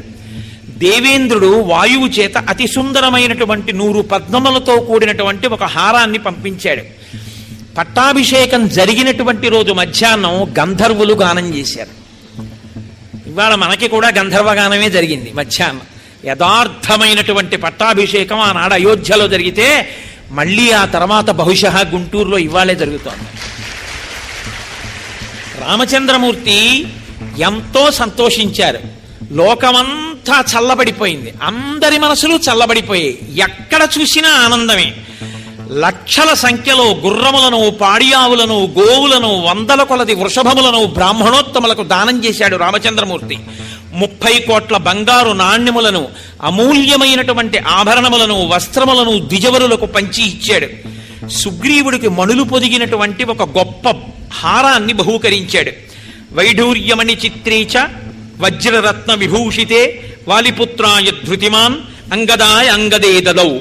మంచి రత్నములు, వైఢూర్యములు, వజ్రములు పొదగబడినటువంటి అంగదములను అంటే భుజకీర్తులను అంగదుడికి ఇచ్చాడు. అందరికీ అన్నీ ఇచ్చేశాడు. సీతమ్మ తల్లికి కూడా బహుమానం చేశాడు రామచంద్రమూర్తి. ఇంతమంది ఇన్ని పుచ్చుకున్నాక మా అమ్మ సీతమ్మ మెడలోంచి ఒక ముత్యాలహారాన్ని తీసి చేత్తో పట్టుకుని ఇలా రాముడి వంక చూసింది. మాట్లాడితేనే అర్థమవుతుందా? ఆయన మనస్సు ఆవిడి దగ్గరుంది, ఆవిడ మనస్సు ఆయన దగ్గరుంది. అస్యాదేవ్యా మనస్తస్మిన్ తస్య చాస్యాం ప్రతిష్ఠితం తేనేయం సచి ధర్మాత్మ ముహూర్తమపి జీవతి. ఒకరి మనస్సు ఒకరి దగ్గర ఉన్న దాంపత్యం ఆ దాంపత్యం. కాబట్టి వెంటనే రాముడు అన్నాడు, సీత నువ్వు ఆ హారాన్ని మెళ్ళలోంచి ఎందుకు తీశావో నాకు తెలుసు. ప్రదేహి సుభగేహారం యస్య తుష్టాసి భామిని పౌరుషం విక్రమో బుద్ధి యస్మిన్ నేతాని సర్వశః దదౌ సామాజుపుత్రాయాతం హారం అసితేక్షణ హనుమాంస్తేన హారేణ శుశుభే వనరర్షభ చంద్రాంశుజయ గౌరేణ శ్వేతాభ్రేణ యథాచలః. వెంటనే ఆ తల్లి తన చేతిలో ఉన్నటువంటి ముత్యాల హారాన్ని స్వామి హనుమకి ఇచ్చింది. వెంటనే హనుమ ఆ హారాన్ని మెళ్ళో వేసుకున్నారు. చంద్రకిరణములు పడినటువంటి మేఘం ఎలా ఉంటుందో ఆయన పచ్చటి రంగులో కదండి ఉంటారు, కాంచనాద్రికమనీయ విగ్రహం. ఆ హారములు వేసుకున్నటువంటి హనుమ అలా మిరిసిపోయారు కాంతితోటి. ఆయన ఏదో కొరికారు, రామనామం లేదని అవతల బారేశారు, అటువంటి పిచ్చి పనులు ఆయన చేయరు. ఆయన చక్కగా దాన్ని మెళ్ళో ధరించారు. ఇప్పుడు రామచంద్రమూర్తి లక్ష్మణుడి వంక చూసి అతిష్ట ధర్మజ్ఞ మయాస హేమాంగాం పూర్వరాజాం జుషితాం బలేన. మన పూర్వరాజులందరూ అధిష్ఠించినటువంటి ఈ సామ్రాజ్యాన్ని పరిపాలించడంలో నాతో పాటు బాధ్యత పంచుకోవడానికి, కర్తవ్యాన్ని నిర్వహించడానికి లక్ష్మణ ధర్మము తెలుసున్నవాడా, ధర్మజ్ఞ మయాస హేమాంగాం పూర్వరాజ్యాం జుషితాం బలేన, యవరాజ్యం తీసుకో అన్నాడు. అంటే అన్నయ్య నాకు నీ కైంకర్యం కావాలి, కానీ నాకన్నా పెద్దవాడు భరతుడుండగా నాకెందుకన్నయ్య యవరాజ్యం, నాకొద్దు, భరతుడికి ఇమ్మన్నారు. ఎంత బతిమాలినా బుచ్చుకోలేదు. ఏమో 14 ఏళ్ళు అరణ్యవాసం చేశాడు, అన్నయ్య నన్ను అడగలేదనుకుంటాడేమోనని ధర్మం తెలుసున్నవాడా అని అడిగాడు. ధర్మం తెలియడం అంటే అంత జాగ్రత్తగా ఉంటుంది. ధర్మం తెలిసి ఉండడం అంటే పెద్దలు ఉన్నప్పుడు అంత జాగ్రత్తగా ప్రవర్తించాలి, ప్రవర్తించకపోతే దోషం వస్తుంది అందులో. కాబట్టి ఇప్పుడు వెంటనే నేను తీసుకోనన్నయ్య, భరతుడు పెద్దవాడు, ఆయనకి ఇమ్మన్నారు. భరతుడికి యవరాజ్య పట్టాభిషేకం చేశారు. సపర్యదేవన్ విధవ నచ వ్యాళకృతం భయం నవ్యాధిజం భయం వాపి రామే రాజ్యం ప్రశాసతి. మహానుభావుడైనటువంటి రామచంద్రమూర్తి పట్టాభిషేకం జరిగిన తరువాత 11,000 సంవత్సరములు ఈ భూమండలాన్ని ఆయన ఇచ్చిన మాట ప్రకారం పరిపాలన చేశారు. పౌండరీకము, అశ్వమేధము, వాజపేయము, ఇతరమైనటువంటి అనేక యజ్ఞయాగాది క్రతువుల్ని చేశారు. ఆయన రాజ్యం చేస్తున్నటువంటి కాలంలో ఏ స్త్రీ కూడా విధవ అవడం అనేటటువంటిది లేదు. ఎవరికీ కూడా క్రూర సర్పముల వలన కానీ క్రూర మృగాల వలన కానీ భయం కలగలేదు. ఎవరికీ ఎన్నడూ ఏదీ రోగం కలగలేదు. అటువంటి రీతిలో ధర్మాత్ముడై రాముడు రాజ్యాన్ని పరిపాలించాడు. నచస్మ వృద్ధా బాలానాం ప్రేత కార్యాన్ని కుర్వతే. ఎన్నడూ కూడా రామరాజ్యంలో చిన్న పిల్లవాడికి అంతకన్నా పెద్దవాడు ప్రేతకార్యం చెయ్యడం, అంటే పిల్లవాడు మరణిస్తే పెద్దవాళ్ళు అంత్యేష్టి సంస్కారం చెయ్యడం అన్నది ఎన్నడూ జరగలేదు. అంటే పిల్లలందరూ చక్కగా వృద్ధిలోకి వస్తుంటే పెద్దవాళ్ళు చూసి సంతోషించారు. ఆసన్ వర్ష సహస్రాణి తథా పుత్ర సహస్రిణ నిరామయ విశోకాశ్చ రామే రాజ్యం ప్రశాసతి. అక్కడ ఉన్నటువంటి ప్రజలందరూ కూడా చక్కగా 3 తరాల్ని చూసి ఒక్కొక్కళ్ళకి బోలెడంతమంది కొడుకులు, కూతుళ్ళు, కోడళ్ళు, అల్లుళ్ళు, మనవలు, మళ్ళీ ఆ మనవలకి పెళ్లిళ్ళై మునిమనవలకి పెళ్లిళ్ళై వాళ్ళ పిల్లలు, ఇంతమందితో ఒక్కొక్క కుటుంబంలో బాలసారి జరిగితే వాళ్ళ ఇంటికి వచ్చిన వాళ్ళ బంధువులే చాలు. వీళ్ళు మళ్ళీ వీళ్ళ వియ్యాలారు, ఆ వియ్యాలారు తాలూకా బంధువులు, ఇంతమంది కలిసి ఎంతో సంతోషంగా ఎక్కడ చూసినా రామో రామో రామ ఇతి ప్రజానాం అభవన్ కథా రామభూతం జగదభూత్ రామే రాజ్యం ప్రశాసతి. రాముడు రాజ్యం చేస్తున్న రోజుల్లో ఎవరి నోట విన్నా ఒక్కటే మాట, రామా రామా రామ, ఇది తప్ప ఇంకొక మాట లేదు. అంతటి ధార్మికుడై మహానుభావుడు అంత గొప్పగా రాజ్యం చేశాడు. వృక్షములన్నీ కూడా లావైనటువంటి బోధులతో చక్కగా పుష్పిస్తూ ఫలిస్తూ జనులకు కావలసినటువంటివన్నీ సమకూర్చాయి. అన్ని వర్ణముల వారు దురాశ లేని వారై ఎవరి ధర్మాన్ని వారు అనుష్ఠిస్తూ సంతృప్తితో జీవించారు. 10 వర్ష సహస్రాణి 10 వర్ష శతాని చ భ్రాతృభి సహిత శ్రీమాన్ రామో రాజ్యం అకారయత్. 11,000 సంవత్సరములు తన తమ్ముళ్ళైనటువంటి లక్ష్మణ భరత శత్రుఘ్నులతో కలిసి రామచంద్రమూర్తి ఈ రాజ్యాన్ని చేశారు. ఆది కావ్యం ఇదం త్వార్షం పురా వాల్మీకినా కృతం ఎప్పటే శృణుయాల్లోకే నర పాపాద్ విముచ్యతే. ఆర్షము పరమ సత్యము, ఇందులో ఒక్క అక్షరము కల్పితము కాదు, యథార్థముగా జరిగిన గాథ. చతుర్ముఖ బ్రహ్మగారి యొక్క వరం చేత వాల్మీకి మహర్షి ఆచమనం చేసి కూర్చుని ఘంటం పట్టుకుంటే ఆ రామాయణ కాలంలో ఉన్నటువంటి వ్యక్తులు, రాక్షసులు, స్త్రీలు అందరూ చేసినటువంటి పనులతో పాటు వాళ్ళ మనస్సుల్లో కదిలిన ఊహలు కూడా వాల్మీకి మహర్షికి ప్రచోదనమయ్యాయి. ఆనాడు వాల్మీకి మహర్షి బ్రహ్మగారి వరంతో అన్నిటినీ తెలుసుకుని రచించినటువంటి కావ్యము తప్ప కేవలముగా కాల్పనికమైనటువంటి కథతో కూడుకున్నటువంటిది కాదు, యథార్థముగా జరిగిన కథ రామకథ. కాబట్టి ఇది ఆది కావ్యము. భార్య భర్తతో మాట్లాడితే ఎంత మధురంగా ఉంటుందో అటువంటి భాషలో చెప్పబడిన కావ్యము, సర్వధర్మములు పొదగబడినటువంటి కావ్యము. ఈ కావ్యాన్ని ఎవరు వింటున్నారో పుత్రకామస్తు పుత్రాన్వై ధనకామో ధనాని చ లభతే మనుజోలోకే శ్రుత్వా రామాభిషేచనం. ఎవరు ప్రత్యేకించి రామచంద్రమూర్తి యొక్క పట్టాభిషేకాన్ని చూస్తున్నారో, పట్టాభిషేకంలో పాల్గొంటున్నారో, రాజారాముడిగా కూర్చున్నటువంటి రోజున జరుగుతున్నటువంటి పూజా సభలో ఉంటారో, ఎవరెవరు సంపూర్ణంగా రామాయణాన్నంతటినీ పరమ సంతోషంతో చెబుతున్నటువంటి వ్యక్తి కన్నా కింది స్థానంలో కూర్చుని పరమ మర్యాదతో నమ్మకంతో కూడిన బుద్ధితో నమస్కరిస్తూ వింటారో అటువంటి వారికి పుత్రకామస్తు పుత్రాన్వై, అటువంటి వారికి కొడుకులు కావాలంటే కొడుకులు కలుగుతారు. ధనకామో ధనానిచ, ధనం కావాలి అంటే ధనం కలుగుతుంది. మహీం విజయితే రాజా, ఈ భూమండలాన్ని గెలవాలి అని రాజులు అనుకుంటే రామాయణాన్ని వింటే వాళ్ళు భూమండలాన్ని గెలుస్తారు. రిపుంశ్చాప్యధితిష్టతి, శత్రువుల్ని గెలుస్తారు. రాఘవేణ యథామాత సుమిత్రా లక్ష్మణేన చ భరతేనేవ కైకేయీ జీవపుత్రాస్తథా స్త్రియః భవిష్యంతి సదానంద పుత్ర పౌత్ర సమన్వితాః.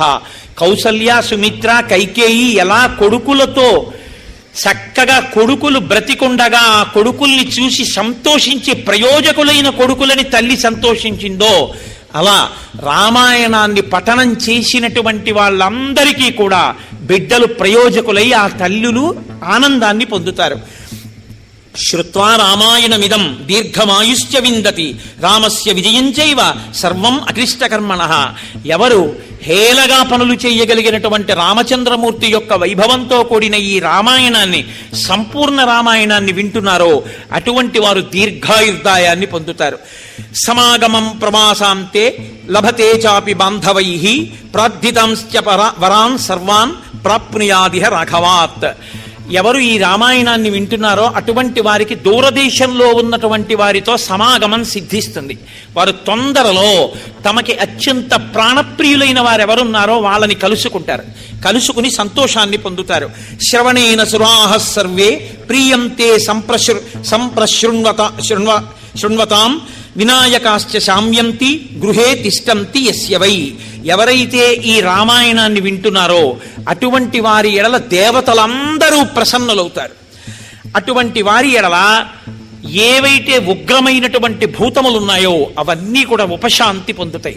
అరిష్టమైనటువంటి గ్రహములు తాము ఇచ్చేటటువంటి ఫలితములు ఏ ఉంటాయో ఆ ఫలితములు ఇవ్వకుండా ఆపు చేసి వాళ్ళు అభ్యున్నతిని పొందుతారు.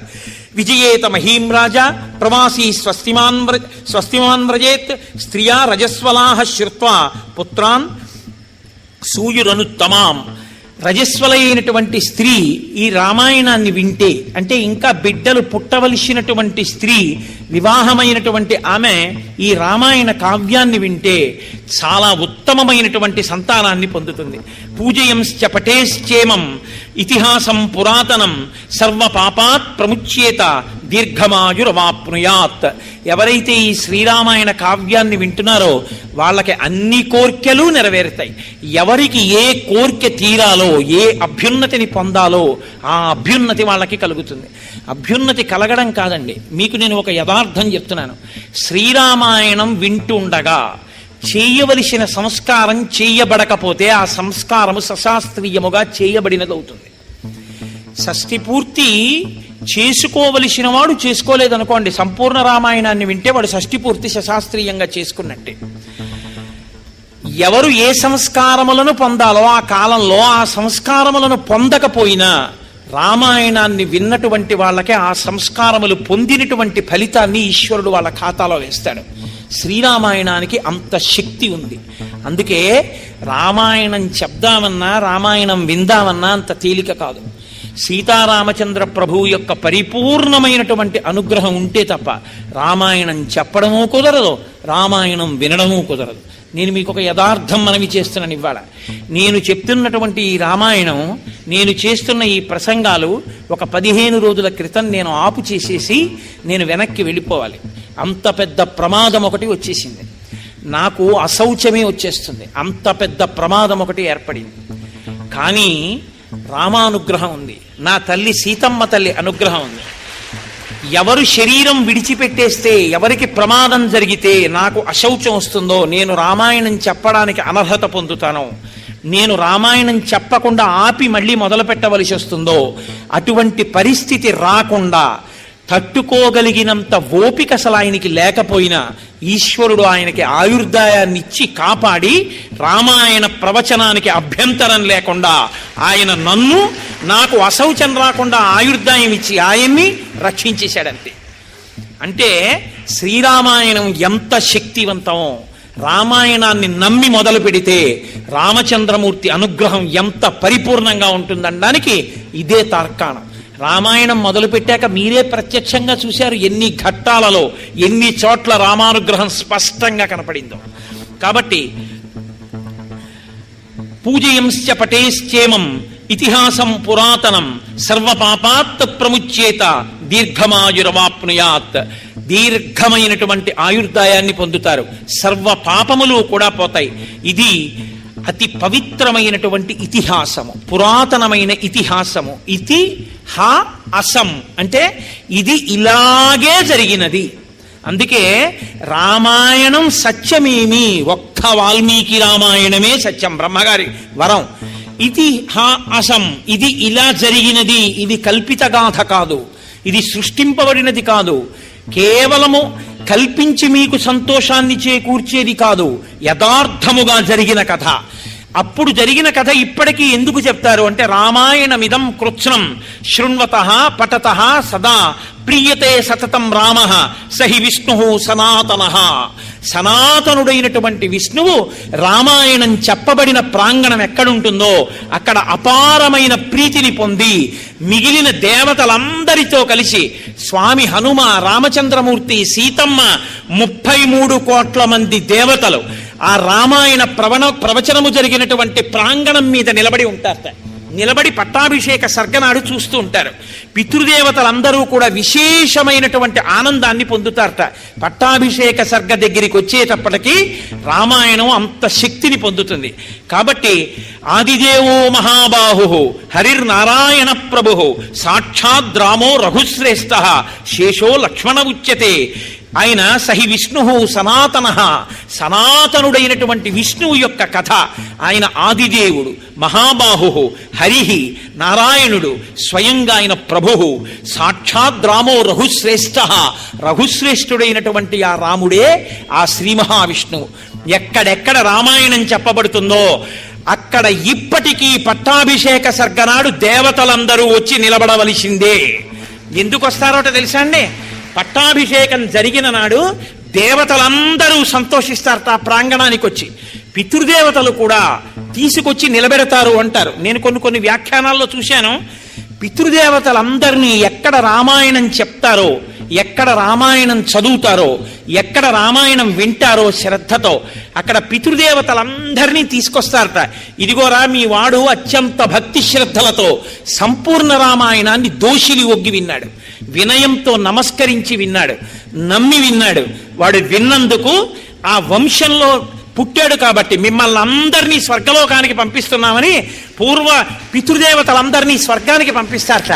నా కడుపున ఇటువంటి వాడొకడు పుట్టాడు, వీడి వల్ల మేము స్వర్గానికి ఎడుతున్నామని ఆ పితృదేవతలందరూ గొప్ప ఆనందాన్ని పొందుతారట. అంత గొప్ప కావ్యం శ్రీరామాయణ కావ్యం. కుటుంబ వృద్ధిం ధనధాన్య వృద్ధిం స్త్రియశ్చ ముఖ్యాః సుఖముత్తమంచ శ్రుత్వా శుభం కావ్యమిదం మహార్థం ప్రాప్నోతి సర్వాం భువిచార్థ సిద్ధం ఆయుష్యమారోగ్యకరం యశస్వం సౌభ్రాతృకం బుద్ధికరం సుఖంచ శ్రోతవ్యమేతన్ నియమేన సద్భిః ఆఖ్యానమోజస్కరమృద్ధికామైః. ఈ శ్రీరామాయణాన్ని ఎవరు వింటారో అక్కడ కుటుంబ వృద్ధి.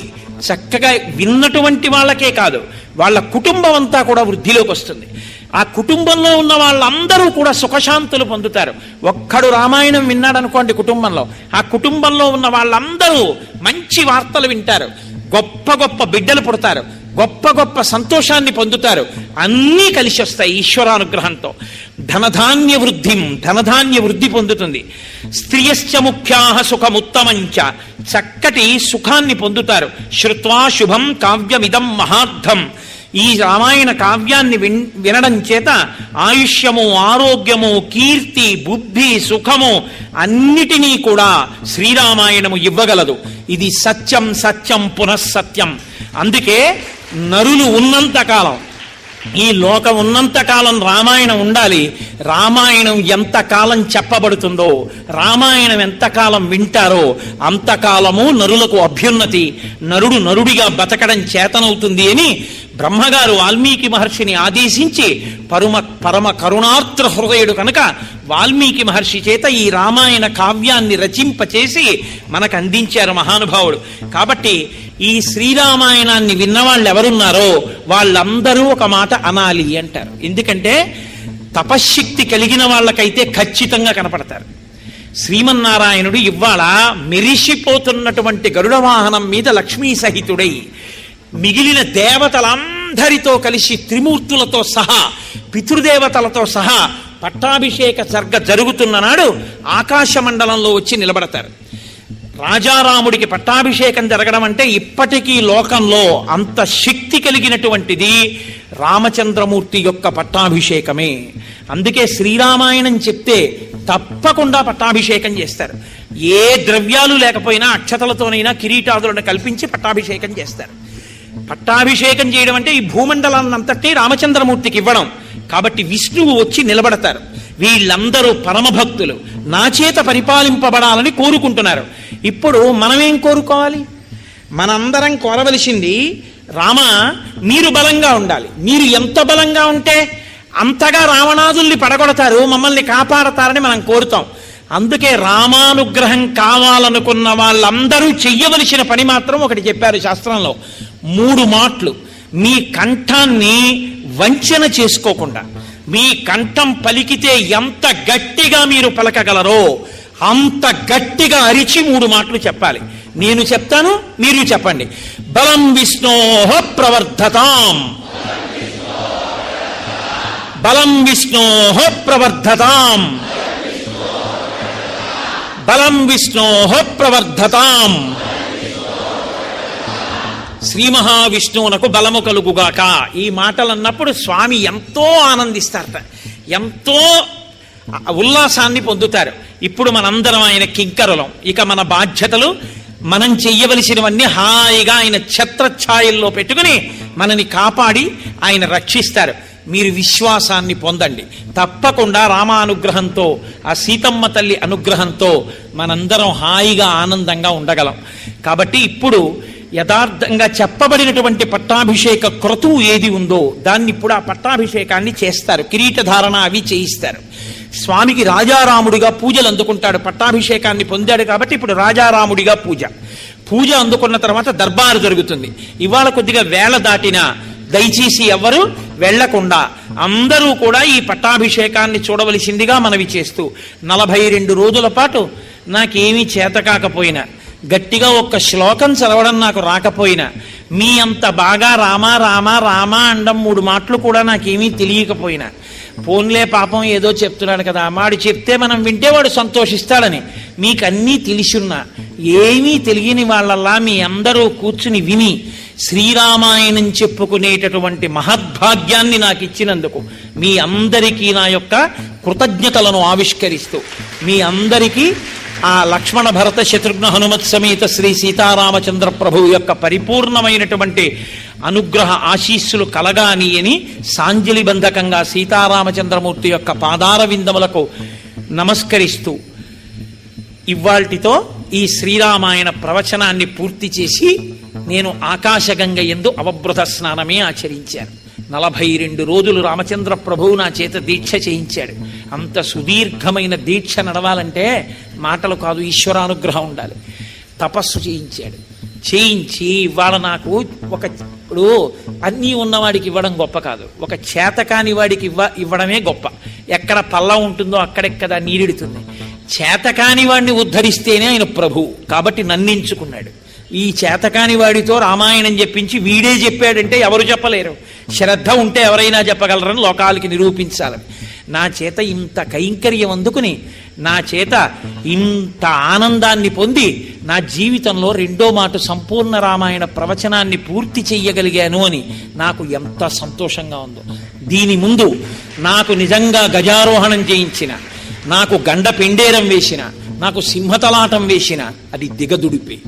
నాకు కావలసింది నేను బతికున్న నాళ్ళు, నా ఆఖరి ఊపిరి విడిచిపెట్టేసేంత వరకు నా స్వామి కథ నేను ఇలా చెప్పుకుని, నేను ఇలా భగవంతుని కథ చెప్పుకుంటూ ఉండగా నా ఊపిరి ఆగిపోతే అంతకన్నా నాకు జీవితంలో కావలసింది ఇంకొకటి ఏదీ లేదు. త్రికరణ శుద్ధిగా నేను ఈశ్వరుణ్ణి కోరుకున్నది అదొక్కటి. ఇవాళ కూడా నేను రామాయణ ప్రవచనం పూర్తి చేస్తూ రామాయణ కావ్యం మీద నా 2 చేతులుంచి స్వామి పట్టాభిషేకంలో ఆయన పాదాల దగ్గర నేను కోరుకున్న కోరిక అంటూ ఏమైనా ఉంటే అదొక్కటి. కాబట్టి రామచంద్రమూర్తికి నా పరిపూర్ణ హృదయంతో ఆయనకి నమస్సుమాంజలు అర్పిస్తూ మనం పెట్టుకున్నటువంటి ఆచారాన్ని చక్కగా ఇవాళ కూడా పాటించి 11 మాటలు రామనామం చెప్దాం. ఆ తర్వాత మీరు నన్ను భరించవలసినటువంటి అవసరం ఇక ఉండదు. ఎందుకంటే నేను ఇక మిమ్మల్ని వేధించాను. ఉపన్యాసం చెప్పి మీరు కొన్నాళ్ళు విశ్రాంతి పొందవచ్చు. ఆ తర్వాత మళ్ళీ ఎప్పుడో వస్తే వస్తాను. కాబట్టి 11 మాటలు రామనామం చెప్పుకుందాం.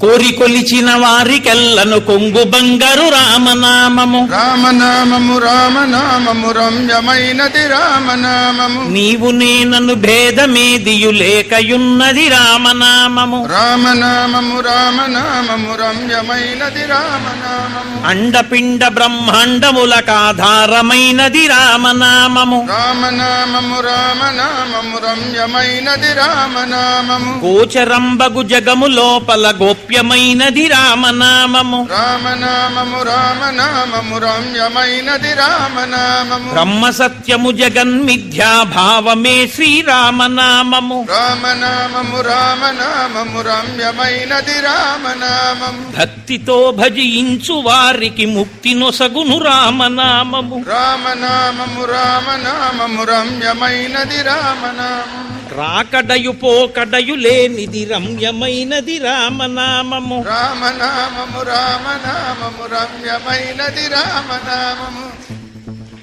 ఆత్మ సంయమ యోగ సిద్ధికి ఆయుధము శ్రీరామనామము. రామనామము రామనామము రమ్యమైనది రామనామము. రావణానుజ హృదయ పంకజ రాచకీరము రామనామము. రామనామము రామనామము రమ్యమైనది రామనామము. దాసులను రక్షించ దయగల ధర్మనామము రామనామము. రామనామము రామనామము రమ్యమైనది రామనామము. రాక్షసులను తరిమి కొట్టిన నామమే శ్రీరామనామము. రామనామము రామనామము రమ్యమైనది రామనామము. రామనామ స్మరణ చేసిన క్షేమమొసగును రామనామము. రామనామము రామనామము రమ్యమైనది రామనామము. తల్లివలె రక్షించు సుజనుల నెల్లకాలము రామనామము. రామనామము రామనామము రమ్యమైనది రామనామము.